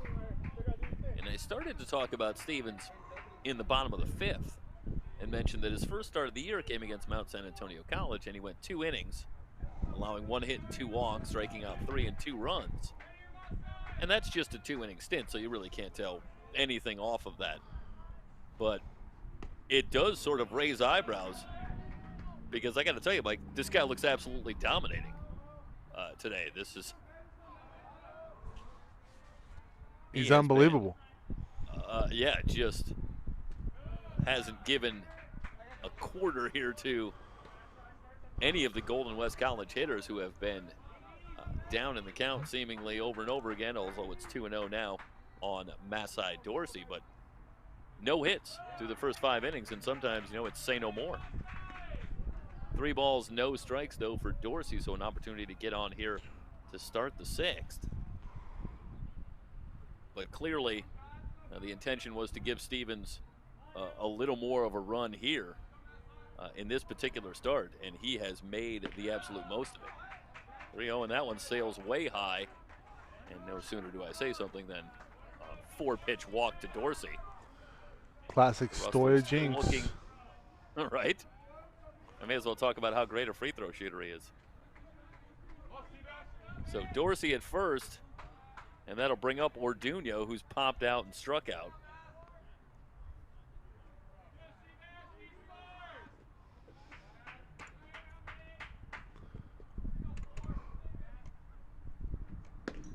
Stevens ready, see if he can settle himself, and he misses badly there. So it's 5 pitches here in the sixth, and really none of them have been close. So all of a sudden, as you see activity in the Saddleback bullpen, just that quickly, it would seem that Stevens has lost it somewhat. See if he can get it back. There's one of them. The call there for a strike. Yep, 1-1 now on Orduno, who is 1 for 9 in the series, 0 for 2 today. He's got Dorsey at first, nobody out. Long way to go for the Rustlers. Good sinking action, and Orduno comes up empty. 1 ball and 2 strikes. And talked about Owen, who started the game for Golden West, but also a similar cutting action on that fastball from Stevens at least some of the time. And that movement is giving the Golden West hitters fits in the dirt, blocked nicely by Deach. 2-2.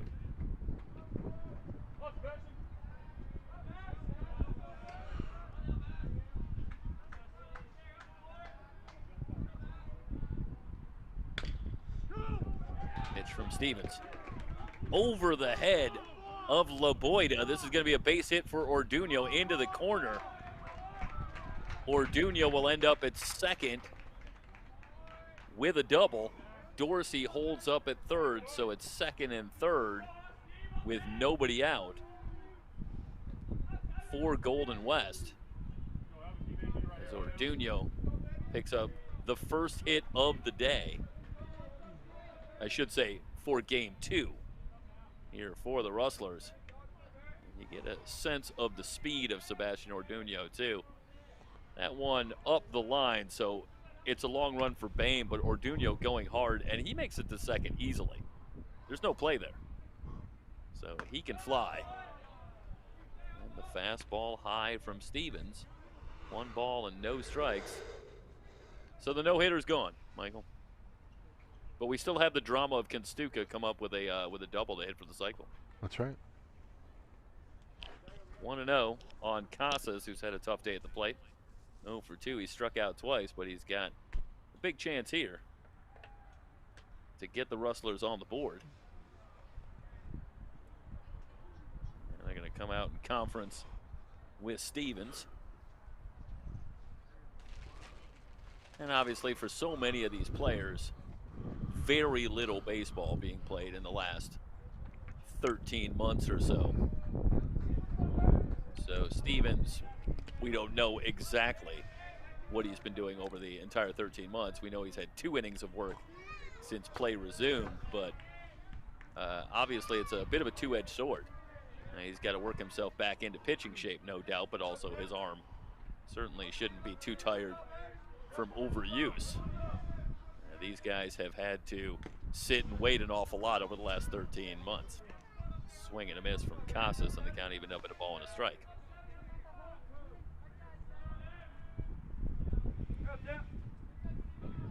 Dorsey at third, Orduno at second. And there is Steven Casas. High chopper up over the mound, short hop, and now some trouble for Tio Tuico, who will get nobody as Casas safe at first. And I gotta believe this is gonna go down as an infield hit. This was a nice job initially by Tio Tuico to come up with that on a very tough short hop.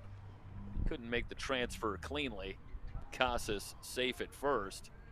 Golden West on the board. And I'll let you advise me, Michael, but I believe that should go down as hit number 2. Hit 2. Golden West. That's affirmed. No errors. Yes, sir. So Casas gets the base hit. And Golden West has broken through against Reese Stevens. Still going here with runners at the corner, still nobody out. And it'll be Julian Boyd. First pitch fouled away.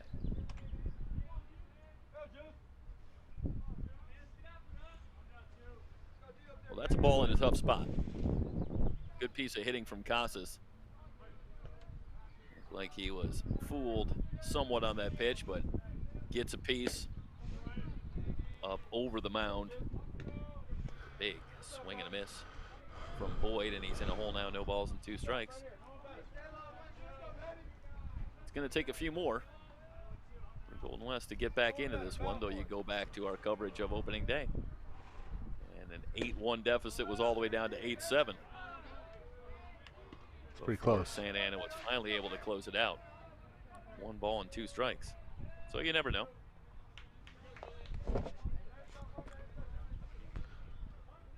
I have it at 7-1 here, Stoy.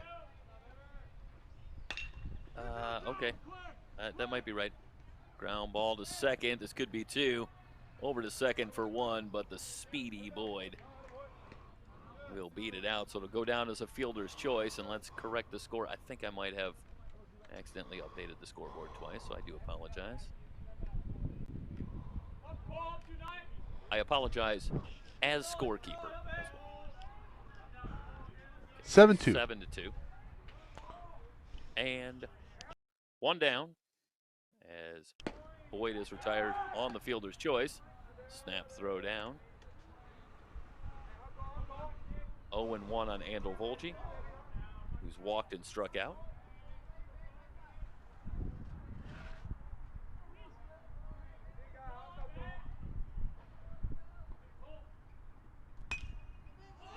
Stevens ready, popped up, back toward the netting, and with room, it's Deach who has it.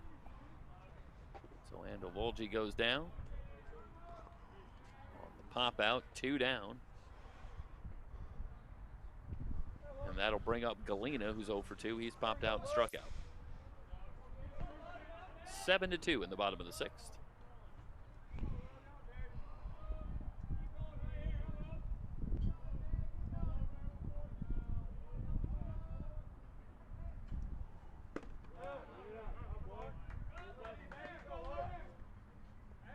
Fastball high to Galena, 1 ball and no strikes. Evan Manzo would be next if Galena can keep it going.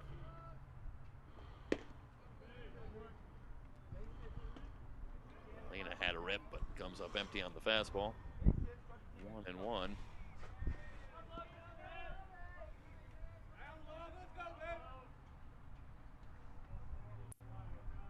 A walk, a double, and a single to start the inning. And the Rustlers have turned it into a couple of runs. Meanwhile, that one gets away, and Boyd will move up to second. So now a runner in scoring position with 2 down. And still a lot of time. We're just in the bottom of the 6th, and if Galena could pick up Boyd, well, you get it to 7-3. You're within shouting distance. It's a long shout. It is. You need some pretty big pipes. But I think you could get there. It's the program that battles. We've had the opportunity to cover them for a long time. In the dirt, 3-1 on Galena. And look no further to their opener on our coverage versus Santa Ana. Now, that's a game where they could have just faded away into the afternoon, and they battled back, made that a 1-run game, and eventually fell 8-7. Yeah, tough series with Santa Ana. All 3 Santa Ana wins in that series against Golden West were by 1 run. That one hit well. High and deep to right, back on the track. It's gone. Out of here. Well, you know, listen, I talked about 7-3. How about 7-4? As Galena picks up Boyd and then some. Well, Stevens had been lights out through the first 5, but the Rustlers are finding the range here in the 6th. As Galena goes downtown. Is that in the direction of downtown Huntington Beach? You know what? Let me think. No.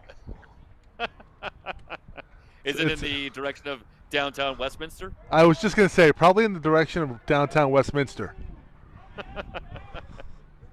Well, either way. Yeah. It's definitely in the direction of the 405. It's currently on the 405 as we speak. The Rustlers will take it no matter what direction it's going. And they've gotten themselves back into it now at 7-4. Yeah.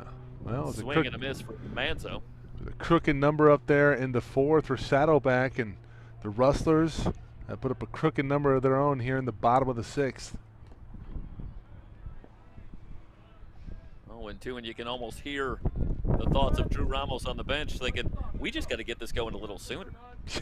Because it goes back to game 1, where it was a 6-0 lead before Golden West kind of found their bearings and crept closer in that one. Ultimately fell 6-3, but the Rustlers right now having a way of just getting themselves down in the game before they can really get themselves going.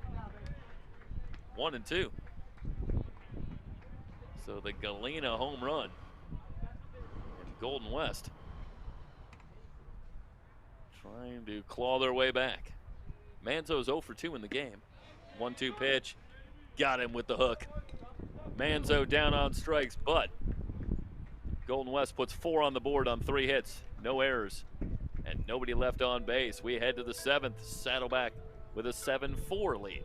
It's Golden West College Baseball and SoCalCollegeSports.com.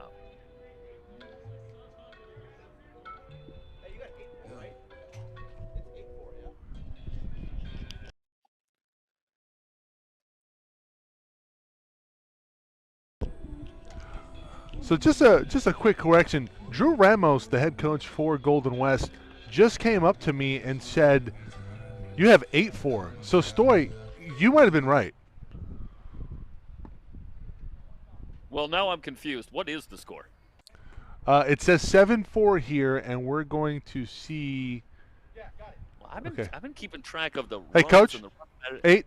Yeah, it's 8-4. Yeah, they scored 2 in the 6th. Okay. Okay. Well, I gotta have a little more faith in my ability to add numbers. Yeah, you are definitely the best numbers guy I know. I was just trying to keep track of who had runs and runs batted in, and I got to 8 somehow, but I got a little bit confused in there. Well, hey, Okay, so why don't we keep it here? We go back to the home run. And here it is, and this one just tails out over the plate. Talked about the cutting action, and that one looked like it started inside and back out over the plate. And Galena takes it out to right. And right now, you know, it's still an 8-4 game, but the ball's carrying a little bit out there. So there's a little bit of advantage bats. If the Rustler pitchers can keep it right here, maybe there's a way for Golden West to get back. Swung on, lifted to right field. Boyd there, and he's got it. 1 pitch, 1 out as Chaffee's retired.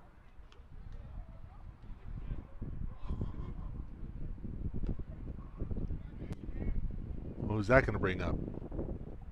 But you look. Yeah, this is Stuka. Okay. So yeah, that's what I've got. Stuka is 3 for 3. Oh no, I knew it was Stuka. Oh, okay. No balls and a strike. 3 for 3. The single, a triple, and a homer.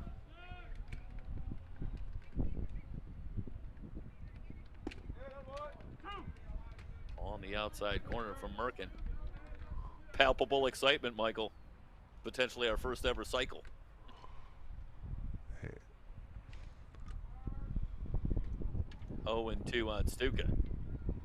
Merkin ready. Not this time. Great job by Nick Birkin. Back to the fastball to get him. So 2 down, base is empty. And that'll bring up Teach.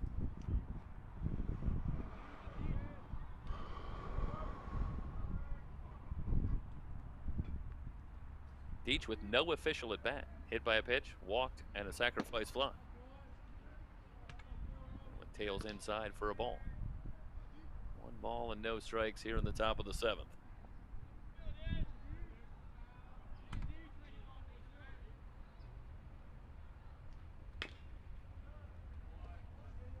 Good change from Merkin. A ball and a strike on Deach.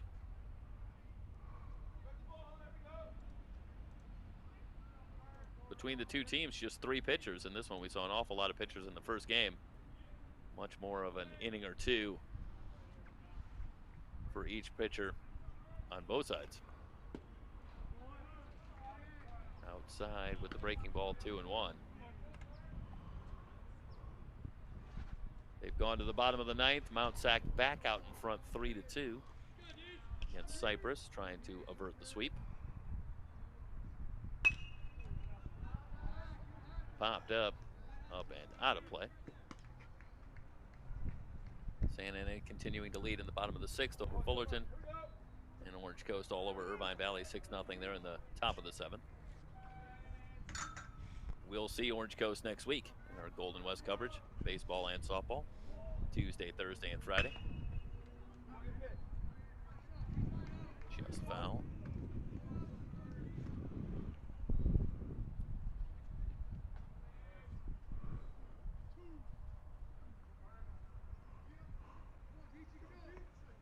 Deach will look to readjust. Now he's ready. Merkin kicks and delivers. Cold, strike 3. Good inning from Nick Merkin.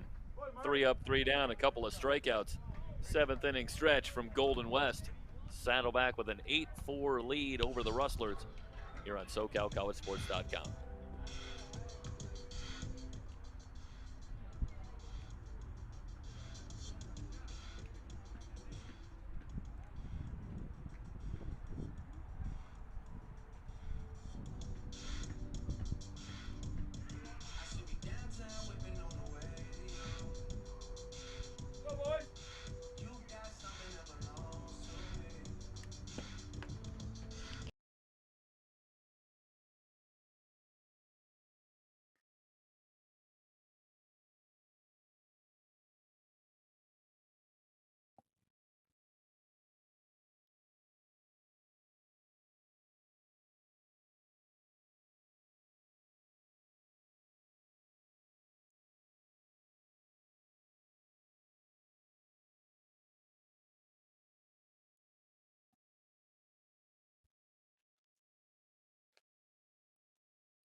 Bottom of the 7th, new pitcher Hunter Ash for Saddleback.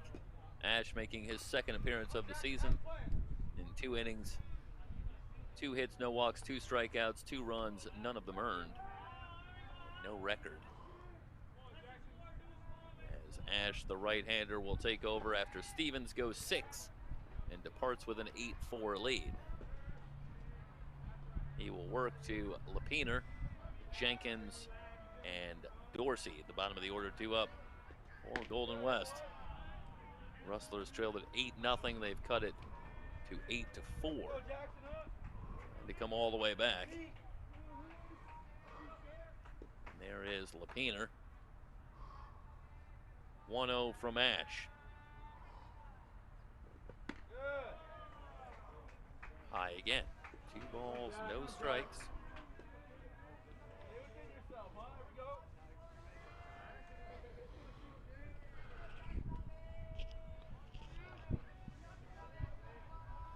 Lapiner 0 for 1. Struck out. Been hit by a pitch. High with the fastball again. So 3 balls and no strikes as Ash has misfired on his first 3, all fastballs.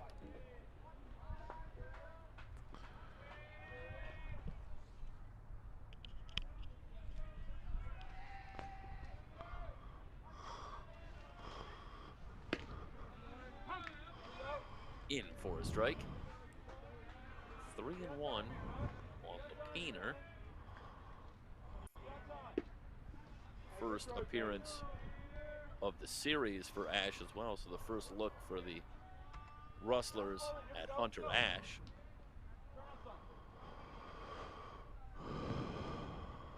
Three and 1. Big swing and a miss. So Ash trying to come all the way back. He's got it back to a full count of 3-2.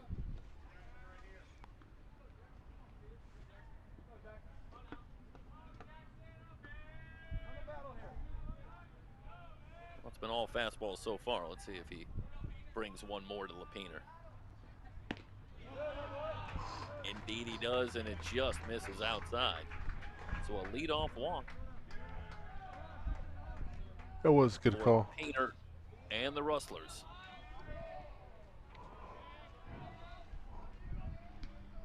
That'll bring up Jenkins, who's 0 for 2. Grounded out and flied out.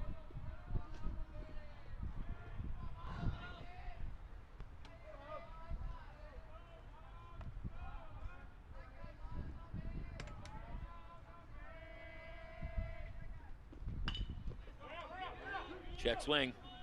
Could be trouble at third base, but there is Gott. And he will go to first in time to get Jenkins. Bit of an oops swing. Yep. But that's a great job by Gott, who's on it quickly and delivers a strike to first, and Jenkins retired for out number 1. Acts as a sacrifice. That it does. So that'll bring up Masai Dorsey. He's 0 for 1, grounded back to the mound and walked. Came around to score on the Casas single.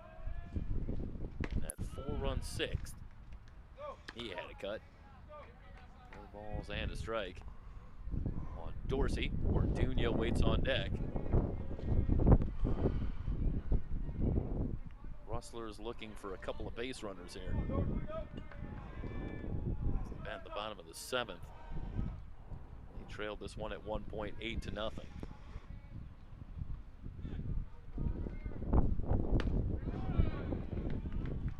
Good fastball from Ash. Dorsey now in a hole, no balls and 2 strikes.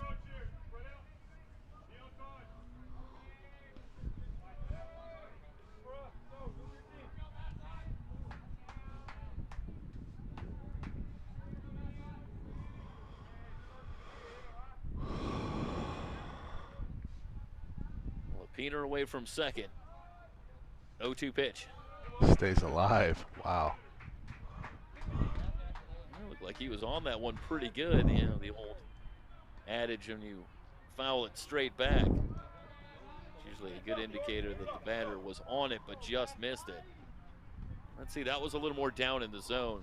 I think if you're Ash, you'd love to keep this up closer to eye level for Dorsey. It looks like that's one that he's going to have trouble catching up to.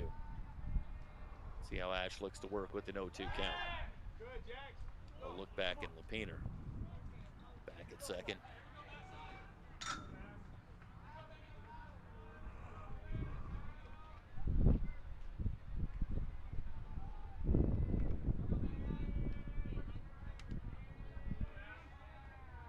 Oh, and 2 on Dorsey. In the dirt, Beach keeps it in front and keeps Lapiner at second.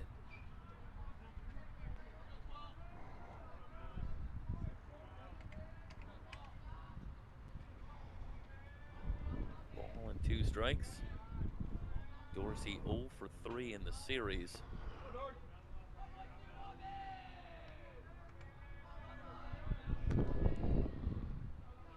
Ash from the belt. Down on strikes. We haven't seen a lot of pitches right at that knee level, but Ash gets the call there. And that is a big strikeout. As Dorsey down on strikes, and now it's 2 down. And Orduña at the plate. Well, that may be as close to a generous strike zone for Jeff Osborne as we've seen, but that one right on the outside corner, maybe even a little bit below the knees, and should be said, good job by Deach to frame it up, get that one over there, and they get the call. And Dorsey's down on strikes for out number 2. That'll bring up Orduña. He's 1 for 3. He doubled his last time up. First pitch, swinging and fouling away. Well, just when Orduña started to get the feel of batting against Reese Stevens, he gets on a rash.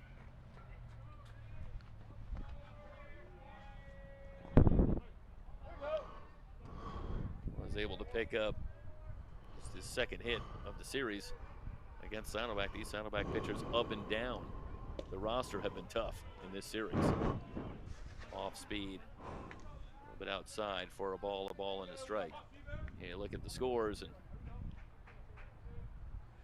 Saddleback's had trouble. I should say Golden West has had trouble scoring runs in any of the games.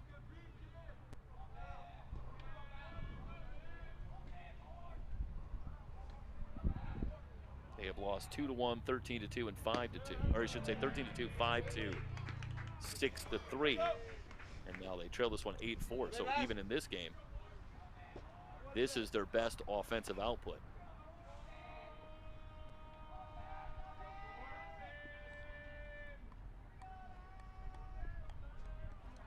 Two balls and a strike on Orduno. Peener away from second.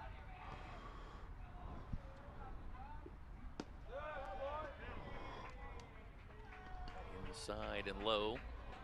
3-1. One more look at that one. A good call.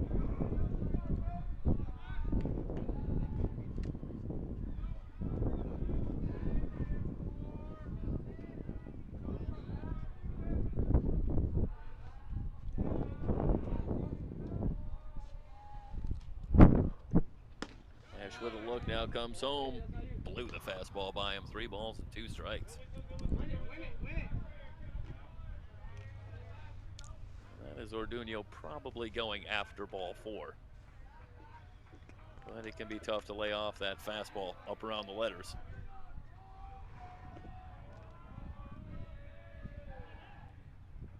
Full count now. Sebastian Orduno.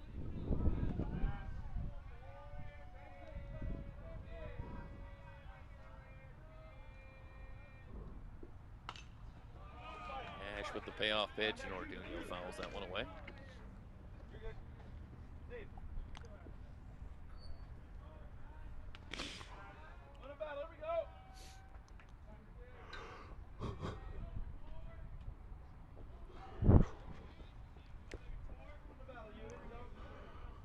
Runs on just 3 hits for Golden West in this one. There you get a look at how Orduno's right on top of the plate. And he is called out on strikes. The fastball over the inside corner. And Golden West done in the 7th. No runs, no hits, no errors, 1 left on base. We are through 7 complete. And Saddleback has an 8-4 lead. It's Golden West College Baseball on SoCalCollegeSports.com.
Nick Merkin, the left-hander, came on in the 5th. He has worked 3 innings now. Starts his 4th here, and he'll go against Clayton Gott, Riddle, and then the top of the order, Danny Teotuico. He starts Gott off with a strike, no balls and a strike. After a bit of a shaky start, Merkin's now set down 5 in a row. 1 hopper and it's through into right field for a base hit. So Gott ends that streak with a leadoff single here in the top of the 8th. First hit for Clayton Gott in the game. And That'll bring up Brent Riddle. 1 for 3. He had a single back in the 4th and made one of the big plays of the game on the base paths. It was Riddle who scored the 5th run of the game on a tremendously close play at the plate. Great slide. Swings at the first offering. That's a base hit to right. Got a bit of a late start on that one and ends up at second. So back-to-back singles off of Merkin here in the top of the 8th. And Saddleback looking to give themselves some more breathing room. The top of the 8th inning. Back to the top of the order with Tio Tuico, who had a single his last time up. He's 1 for 4 in the game. He's got a couple on and nobody out. Merkin right away in some hot water here in the top of the 8th. Off speed is low for a ball.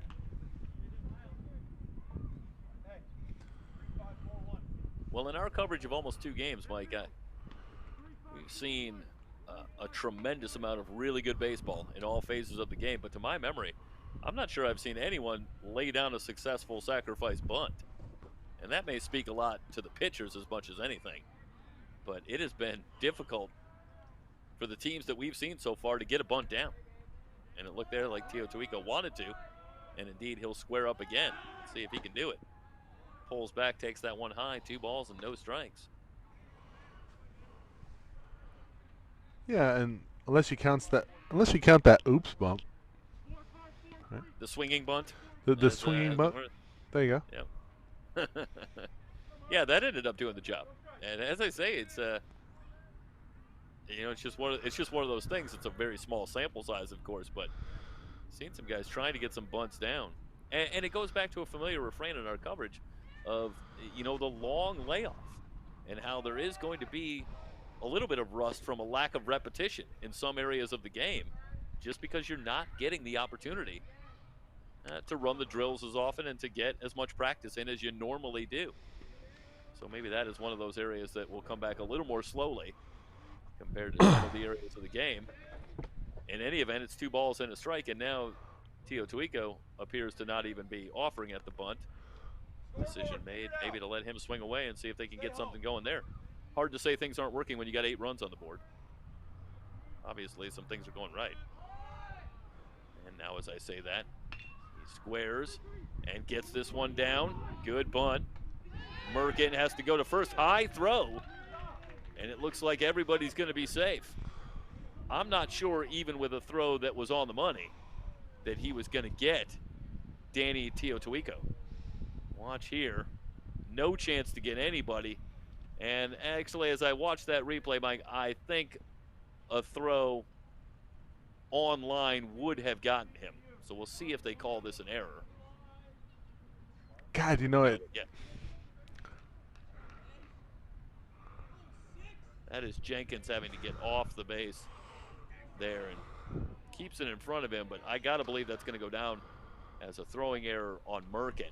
In any event, the bases are loaded. Still nobody out. And the batter will be Nation Wood, who's had a big day at the plate, 3 for 4 with a triple.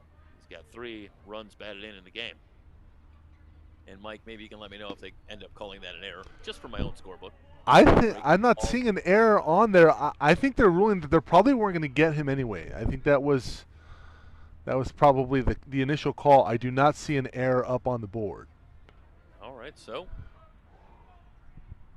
that would leave it at 3 singles, and Saddleback with them loaded now and nobody out. And an opportunity here to reassert themselves in this one. They could put a couple 3 on the board and push that lead back out to 6-7 runs. It is going to look very dire for the Rustlers indeed. We're in the 8th inning. 1-1 on Wood. Again, ready, the fastball called, strike 2. There's that high strike. Yeah, and this has been all day from both Jay Allen and Osborne. A little bit above the belt, and that is maybe a ball tomorrow, and maybe it may have been a ball yesterday, but it's a strike today. 1-2.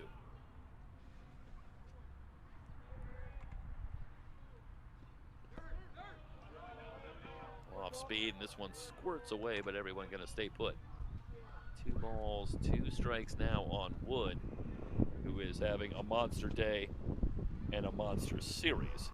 Now 6 runs batted in the 4-game series. And he's had 3 multiple hit games. And he didn't play in the 4th game. So every time he's had a bat in his hand against Golden West, he's been pretty devastating. 3 balls and 2 strikes. See if Merkin can find a way to get him. He's certainly got no place to put it.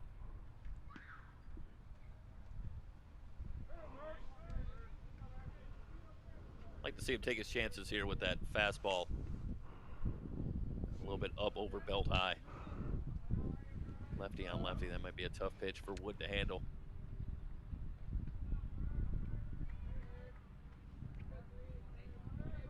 Here's the payoff pitch. Nope, went with the curveball. It's chopped foul.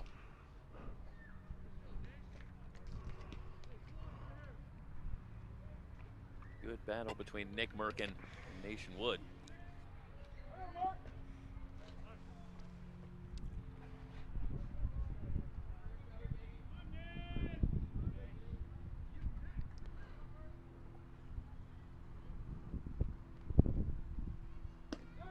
Merkin delivers, got him on strikes. Back to the fastball on the outside corner.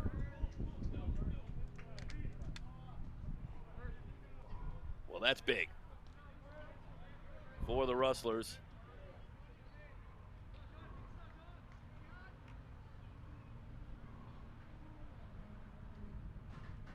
And we'll look at this from a couple of different angles.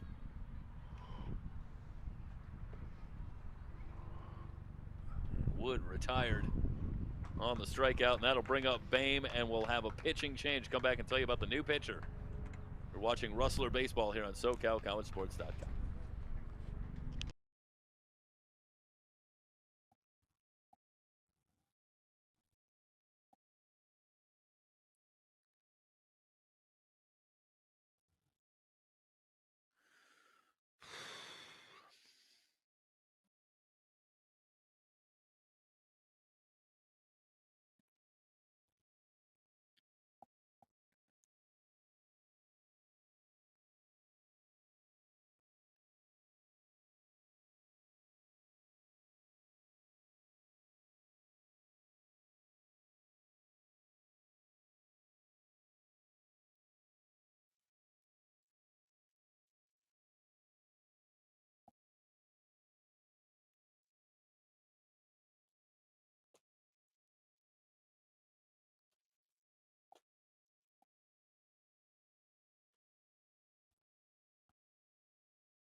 Right-hander Nick Craddock will be the 3rd pitcher of the game for Golden West. Comes in with 1 down and the bases loaded. For Craddock, his 2nd appearance in the series. He did go in game 1 of the series, going 1 1/3, allowing 1 run in the loss. Back here to face Jonathan Boehm, who's 0 for 3. Also been hit by a pitch.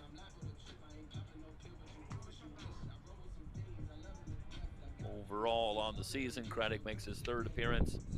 3 1/3 innings pitched, 4 hits, 1 walk, 2 strikeouts, and an ERA of 8.10. They go to Craddock. That will allow the righty versus righty matchup for Golden West.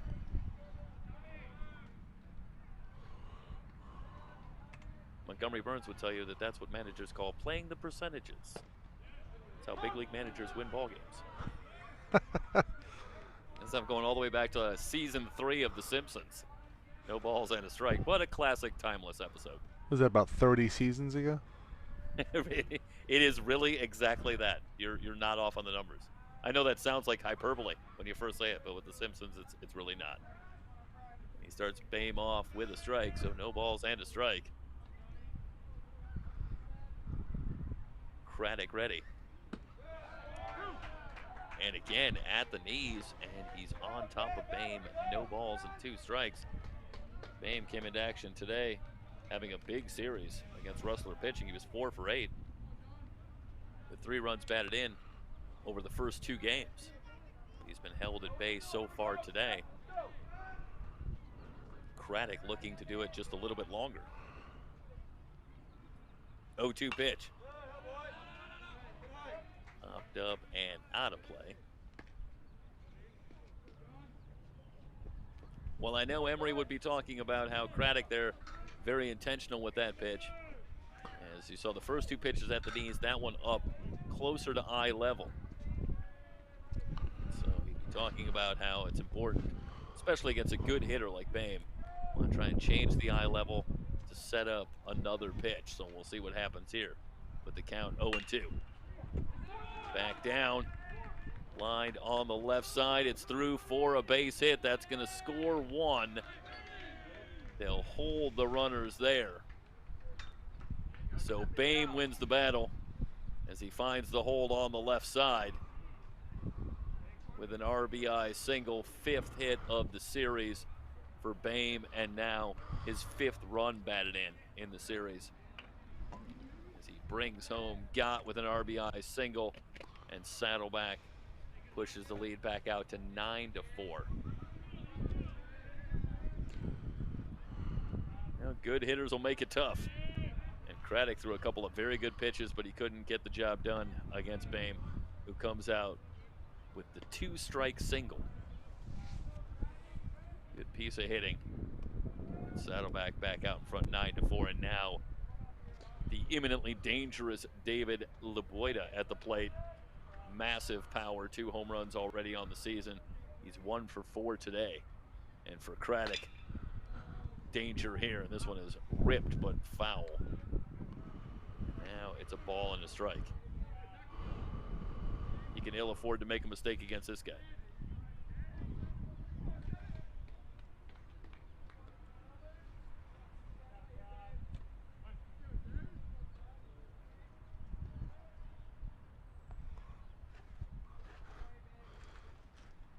One and one.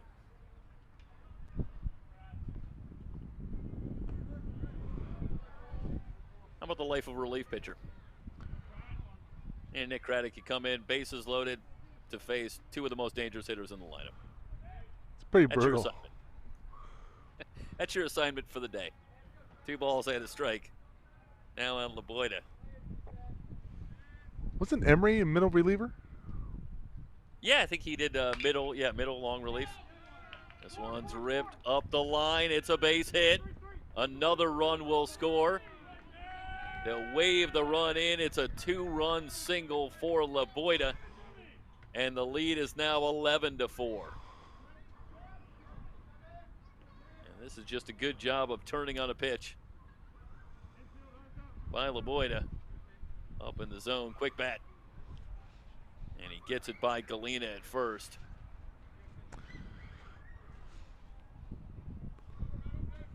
And Saddleback starting to open the floodgates here at the top of the 8th. 3 more in. As Leboida now with 3 runs batted in the game. Still only 1 out. That'll bring up Chaffee. He's 1 for 4, did have a single back in the 5th. Swings at the first offering and lifts this one sky high to left.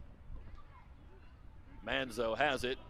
Runner will tag. Here comes the throw. They'll cut it off. So a sac fly for Chaffee. And it's a 4-run inning for Saddleback and a 12-4 lead.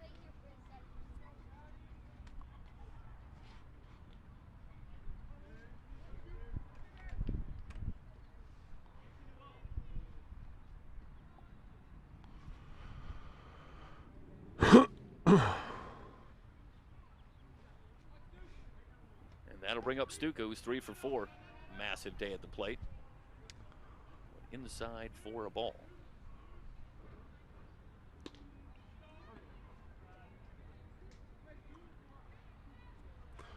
double short of the cycle. That is the potential storyline of the day. We'll see. 1-0 outside. 2 balls and no strikes on Stuka. Luke now, with the 3 hits today, is on the board. He had been struggling a little bit against Golden West in the series so far. 0 for 4, but he broke loose today with 3 hits.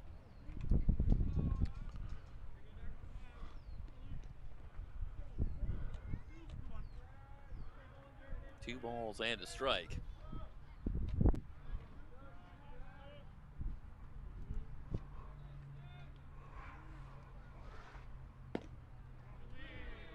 Outside from Craddock, 3-1.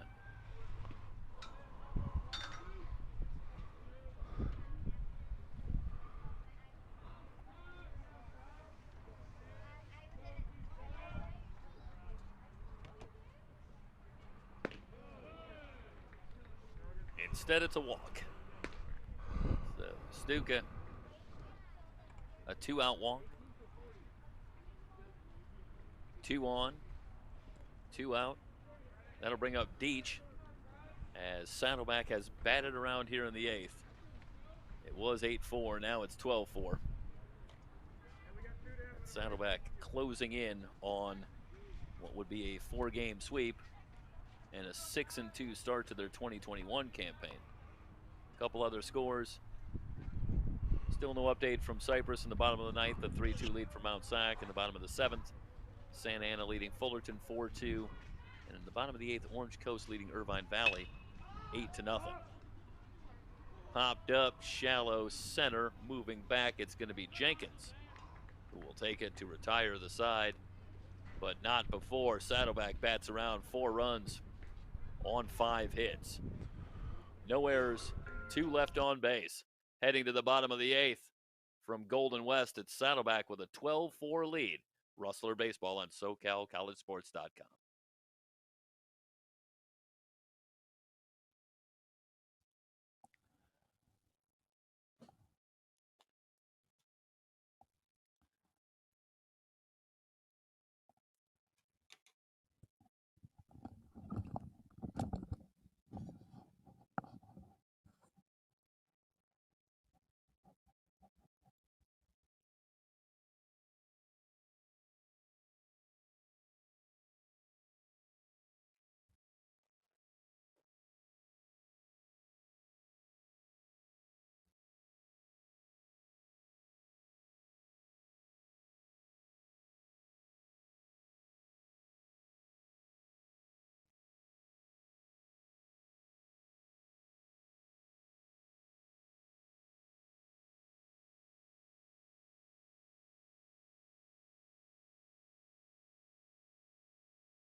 Andrew Herbert, the new pitcher.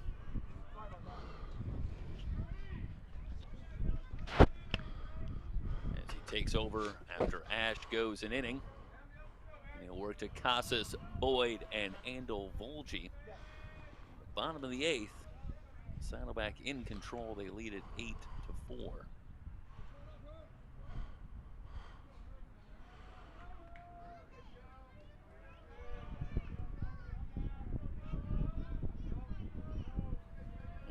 1 final.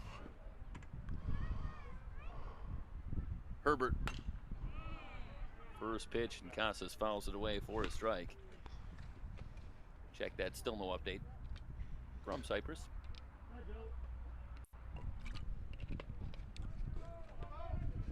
Balls and a strike on Casas, who is 1 for 3. RBI single his last time up.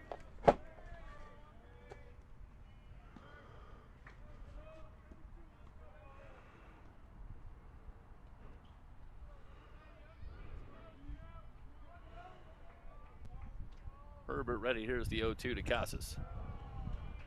Low for a ball.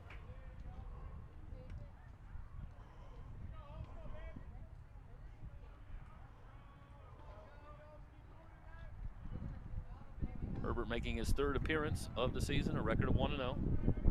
2 1/3 innings, 1 hit, 3 walks, 5 strikeouts, and an ERA of 0. That went just outside to Casas.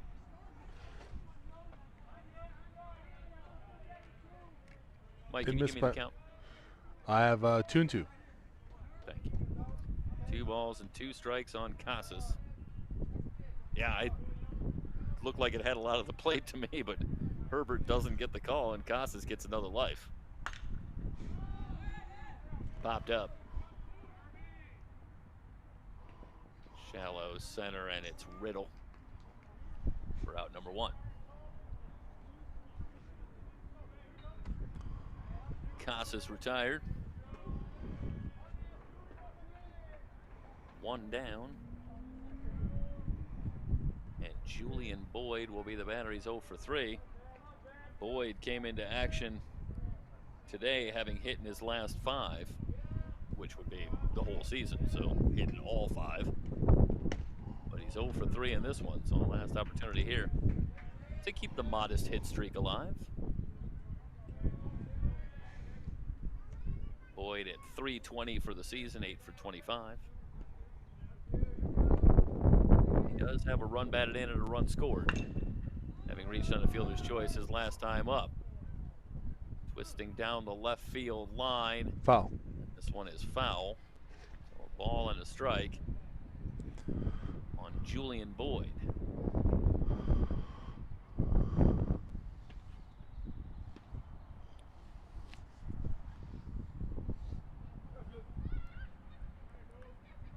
Boyd, a sophomore, Bellflower out of St. John Bosco High School.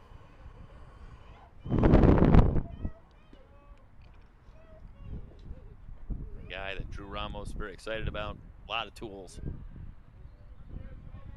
Initially envisioning Boyd maybe being at the top of the order, but right now he's batting 3rd because he's swinging a hot bat. 1 ball and 2 strikes.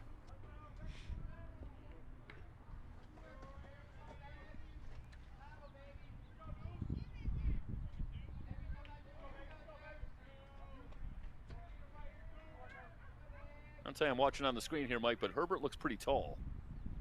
Big boy. He's a good size. Reaches out and into left field for a base hit, so the hitting streak goes on. That's 6 in a row for Boyd. And a single. Goes out and gets it. Look at that. Good piece of hitting. Doesn't try to do too much with it, just takes it the other way. Gets himself on base. 1 down, and Andel Volge coming to the plate. Andel Volge 0 for 2. Struck out, popped out, also walked. It's been a tough series for Cole so far. Opportunity here, perhaps, to end it on a more positive note against Herbert. A good pitch at the knees for strike 1.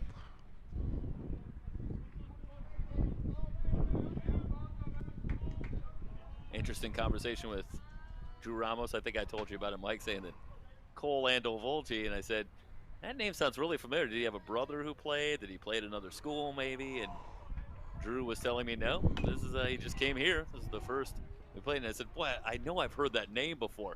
Slow roller up the 3rd base line, close play at first. And it looks like they did get Andel Volge by a half a step. Let's watch the replay here. Yeah, more of a swinging bunt as you referenced before, as we talked about on an earlier play. And let's take a look here. It's a great stretch. Got at him. First by Lavoida, and there is the call. So on the play, Boyd does advance to second. Andel Volge is retired, 2 down. And it occurred to me, Mike, it was in our summer coverage up in San Bernardino. Yep. I was gonna wait for you to finish your point and say that's where we saw him. Yeah, I said, boy, I can't imagine that I imagined that name. It's distinctive. It said Andel Volge. I know I've heard that before. And that was it, as I was recalling some of the coverage that we had, some of the fun that we had at up in San Bernardino with some of the summer league coverage up there. So 1 strike on Galena, who put a charge into one his last time up, a 2-run bomb. At the time, it made it an 8-4 game. Saddleback has come back and made a 12-4 base hit here for Galena. Boyd got a late start. They're going to send him, and he will come around and score. And it's a good thing that Julian Boyd can really fly around the base paths, because he did not get a great jump, to my eyes, off of this hit with 2 outs. But he scores without a play. Let's watch here. Maybe I was wrong here. Well, yeah, see that little hesitation where I'm not sure, it's possible that Julian might have lost track of the situation, because with 2 outs, I'm thinking he should be off with contact, but he did let that one go through. But when you've got that kind of speed, well, you could wait. He could probably still be waiting. He would have come around to score. Probably could have went to Starbucks and still scored. Right? That's exactly it. He's a burner. Meanwhile, no balls and strike on Manzo. So Galena with a big day at the plate, 2 hits, 3 runs batted in. Unfortunately, it looks as though it's going to fall short on the scoreboard as Golden West trails at 12-5 here in the 8th. But some good hitting from Logan Galena, and they can put a small feather in their cap. They're the first ones to score against Andrew Herbert this season. As a base hit from Boyd and an RBI single from Galena. A ball and a strike now, the count on Manzo.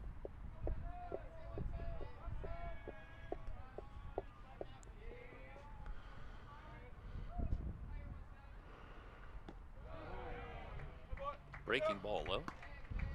2-1 on Manzo, who's 0 for 3. Couple of strikeouts and a flyout. As you get a good look at Andrew Herbert.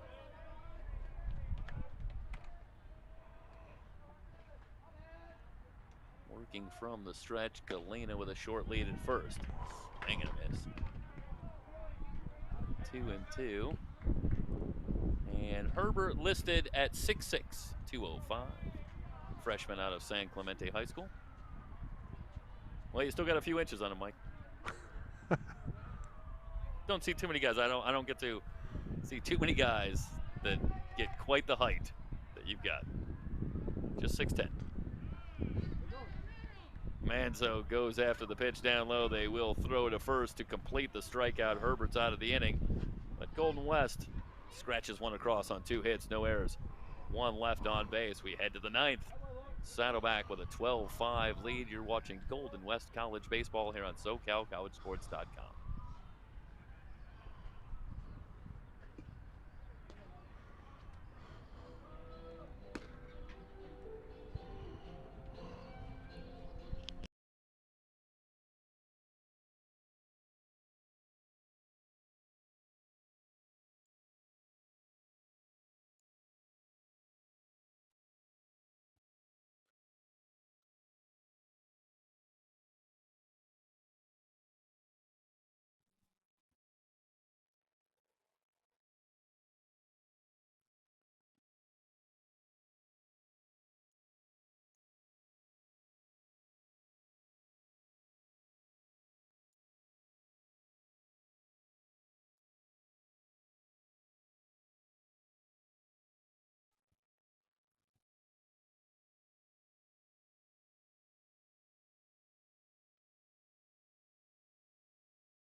Marco Ibarra will take over for Nick Craddock.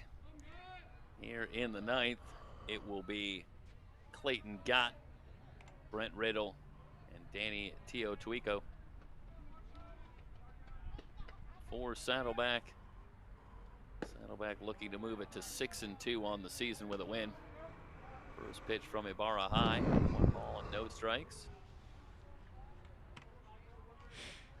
And Golden West will move on from this one and regroup and get ready for next week against Orange Coast. Gapper. Line drive right center. This is going to drop in for a base hit.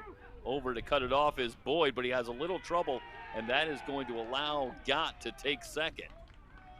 I think this was going to be a single for Gott, as Boyd was able to cut it off.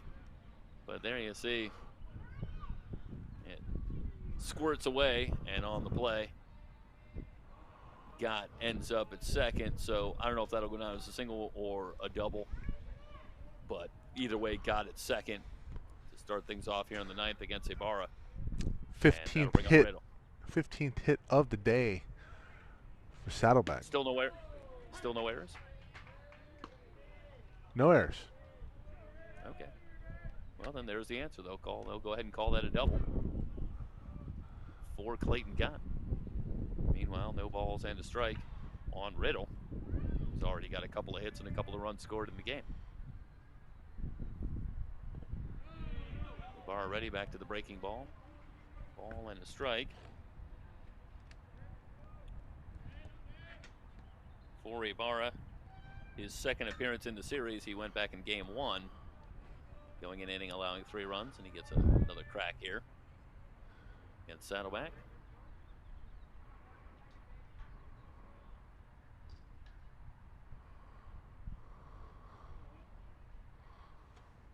Yeah, Saddleback put up 13 runs in game 1 and now 12 here in game 4. So we've talked a lot about their pitching, and with good reason. Well hit. Line drive into left. This is going to be over the head of Manzo. 1 run will score. Riddle on his way to second, and he'll hold there with a double. This is well hit. It just gets over the head of Manzo.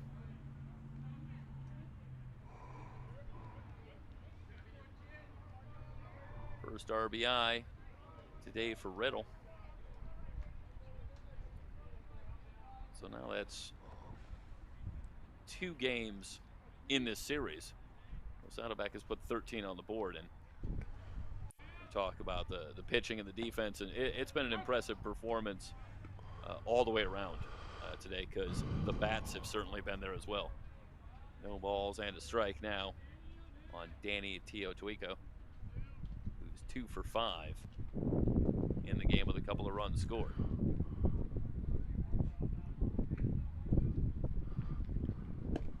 And Ibarra greeted rudely by the Saddleback bats. Stoy, you mentioned, you know, the hard luck 1-5 record coming into today. If you go back to game 1 earlier, you know, obviously the defense is showcased for Saddleback, but you know, it was just a rough start, you know, pitching wise for Golden West. 6 hits on the first 6 batters of the game for Saddleback, and they only surrender 8 hits for the game. So a 2-hitter from the pitching staff after the starter gets pulled, and they end up losing that game 6-3. It was just, it's an unfortunate series of events, and then obviously the bats come to life here in game 2 for Saddleback. Yeah, Oliveira's had a struggle initially. Ground ball to second. Jenkins going to go to first to get Teotuico on the play. Riddle will take third. So 1 down. And Wood coming to the plate. He's 3 for 5.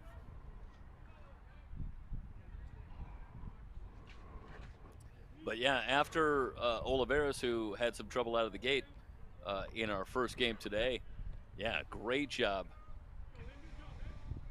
from a number of Golden West pitchers. And that would be Howard, Yamane, Hodges, Chiaramonte, Lapiner, all coming in and really doing the job, holding Saddleback at bay. Unfortunately for Rustler fans, they couldn't come all the way back get themselves all the way back into that one. But it was, as you say, Mike, a terrific performance after really, unfortunately for the Rustlers, a really rough start. No balls and a strike. The count now on Wood. He's 3 for 5. Swung on, lifted into left. Goner. Back. And it is out of here.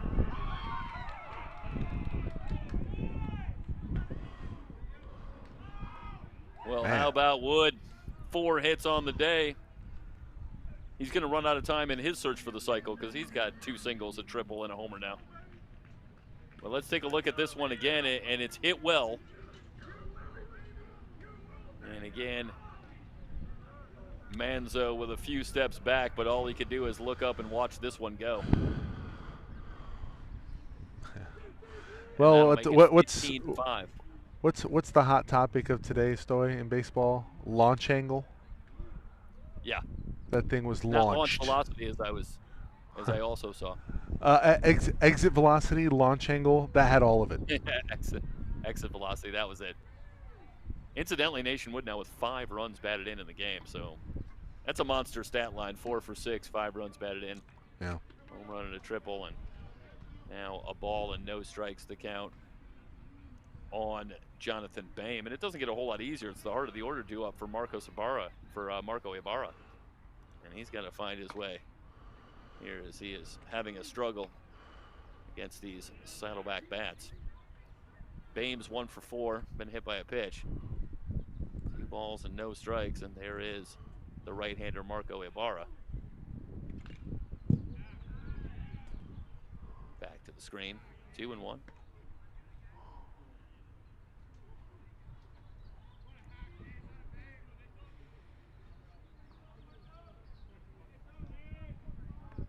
And I should correct myself here. That is not Boehm at the plate, so we do have a pinch hitter. It's Nasso, Jacob Nasso.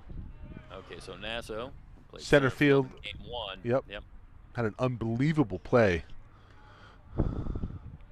Yeah, he's had a single and he scored, and a couple of great plays out in the field in that win for Saddleback in our first game today. Had a cut there. Count goes full. 3-2 on Nasso. And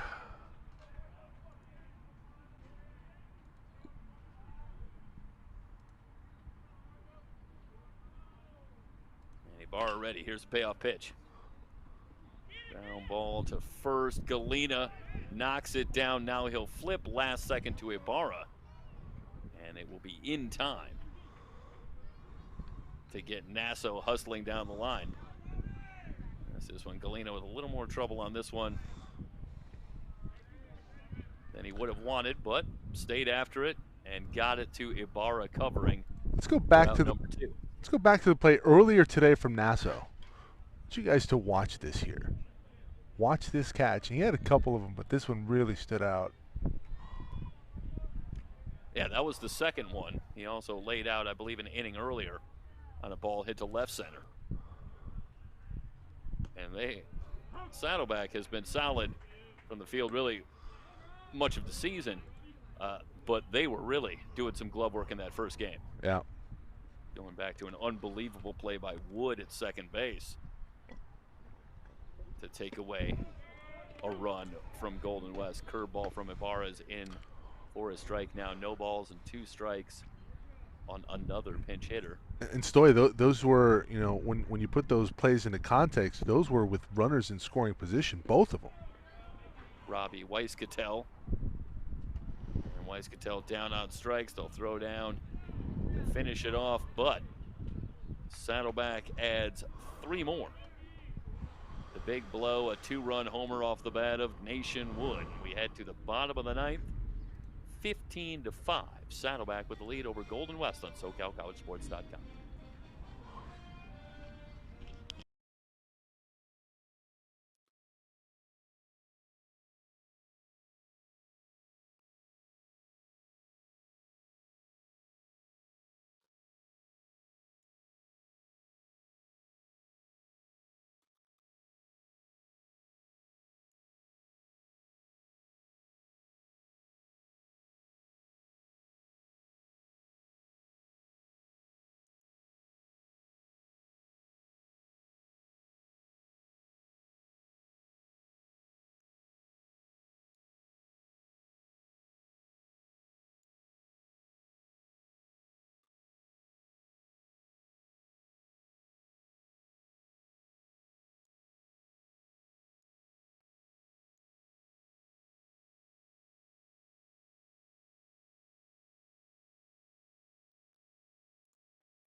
Connor Wilford, the new pitcher. For Saddleback. Freshman out of San Clemente High School. Will come on to face Lapiner, Jenkins, and Dorsey in the ninth. First pitch swung on. It's Weisskattel who takes over at first and will take it himself to retire Lapiner. One pitch, one out for Wilford. And we're underway. And Mike, I know we want to try and pass along a couple of thank yous here. Some acknowledgement for the broadcast here today. Oh, yeah. Danny Johnson, of course, athletic director here at Golden West. Tim Bremen, as well. Andrew Ipati, Jorge Zepeda, and Lorenzo Asuna, new crew member to SoCalCollegeSports.com, and doing a great job on camera in Game 2. Had the privilege of working with Lorenzo on a recent shoot, and it's been a great addition to the team. 2 balls, no strikes. Meanwhile, the count is, I believe that's a pinch hitter, Mike. If we can get the, oh, we got the number here, number 20. Yeah. So I got a Samil Uze. yeah, I believe it was. I was told it was Samil Hughes. Excuse me. I think that's. Hope that's right. For Samil, this one is lined into left for a base hit. So Hughes with a 1-out single. And a base runner.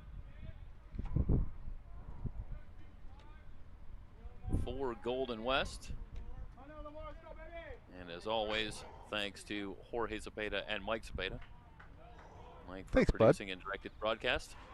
And Jorge, as always, worked camera in Game 1 and is so instrumental in our help putting together and setting up for the broadcast as well. Couldn't do without Jorge.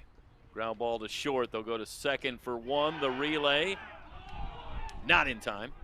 So it'll go down as a fielder's choice as Dorsey able to leg it out.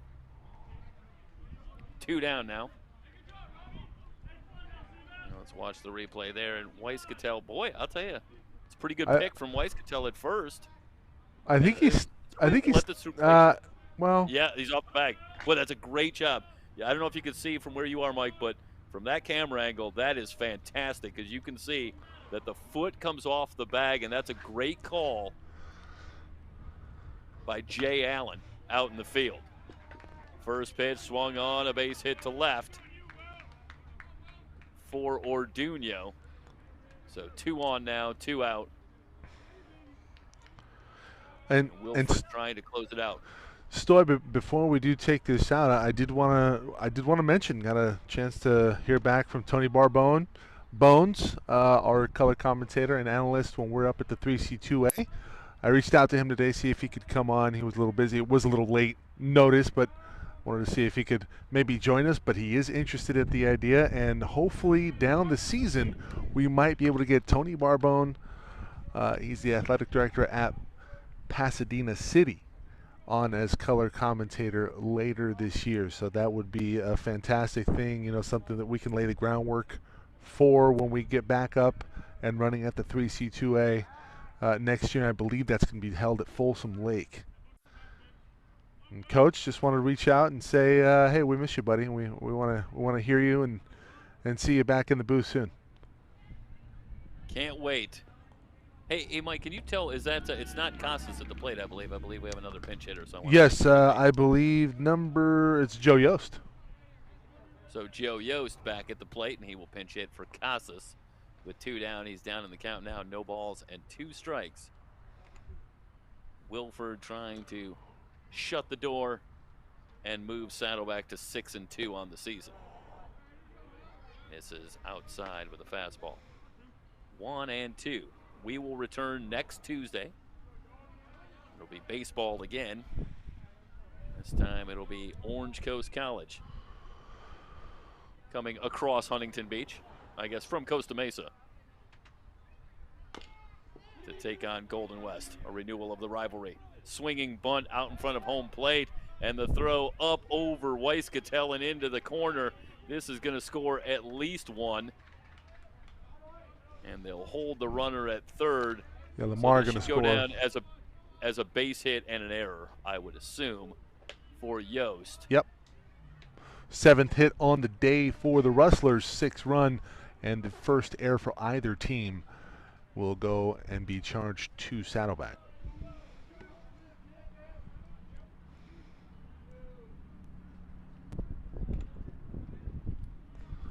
So let's try and update the score here. 15-6, and it's 2nd and 3rd, and that will bring up Boyd.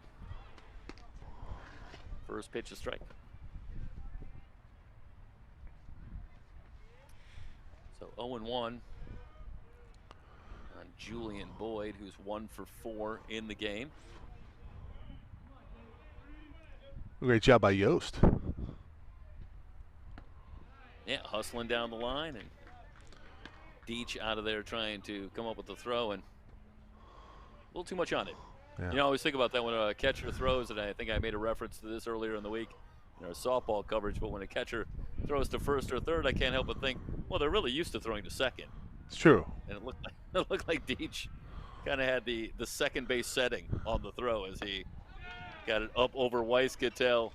Swing and a miss from Boyd. He's down on strikes, and that will do it. Saddleback closes out the 15-6 win. 4-game sweep for Saddleback. They move to 6-2, and Golden West falling to 1-7, and they'll get back to it next Tuesday, and we'll be there. Hopefully you will join us as Orange Coast comes to Golden West to start a 4-game series. For everybody here at SoCalCollegeSports.com, thanks so much for joining us. So long, everybody.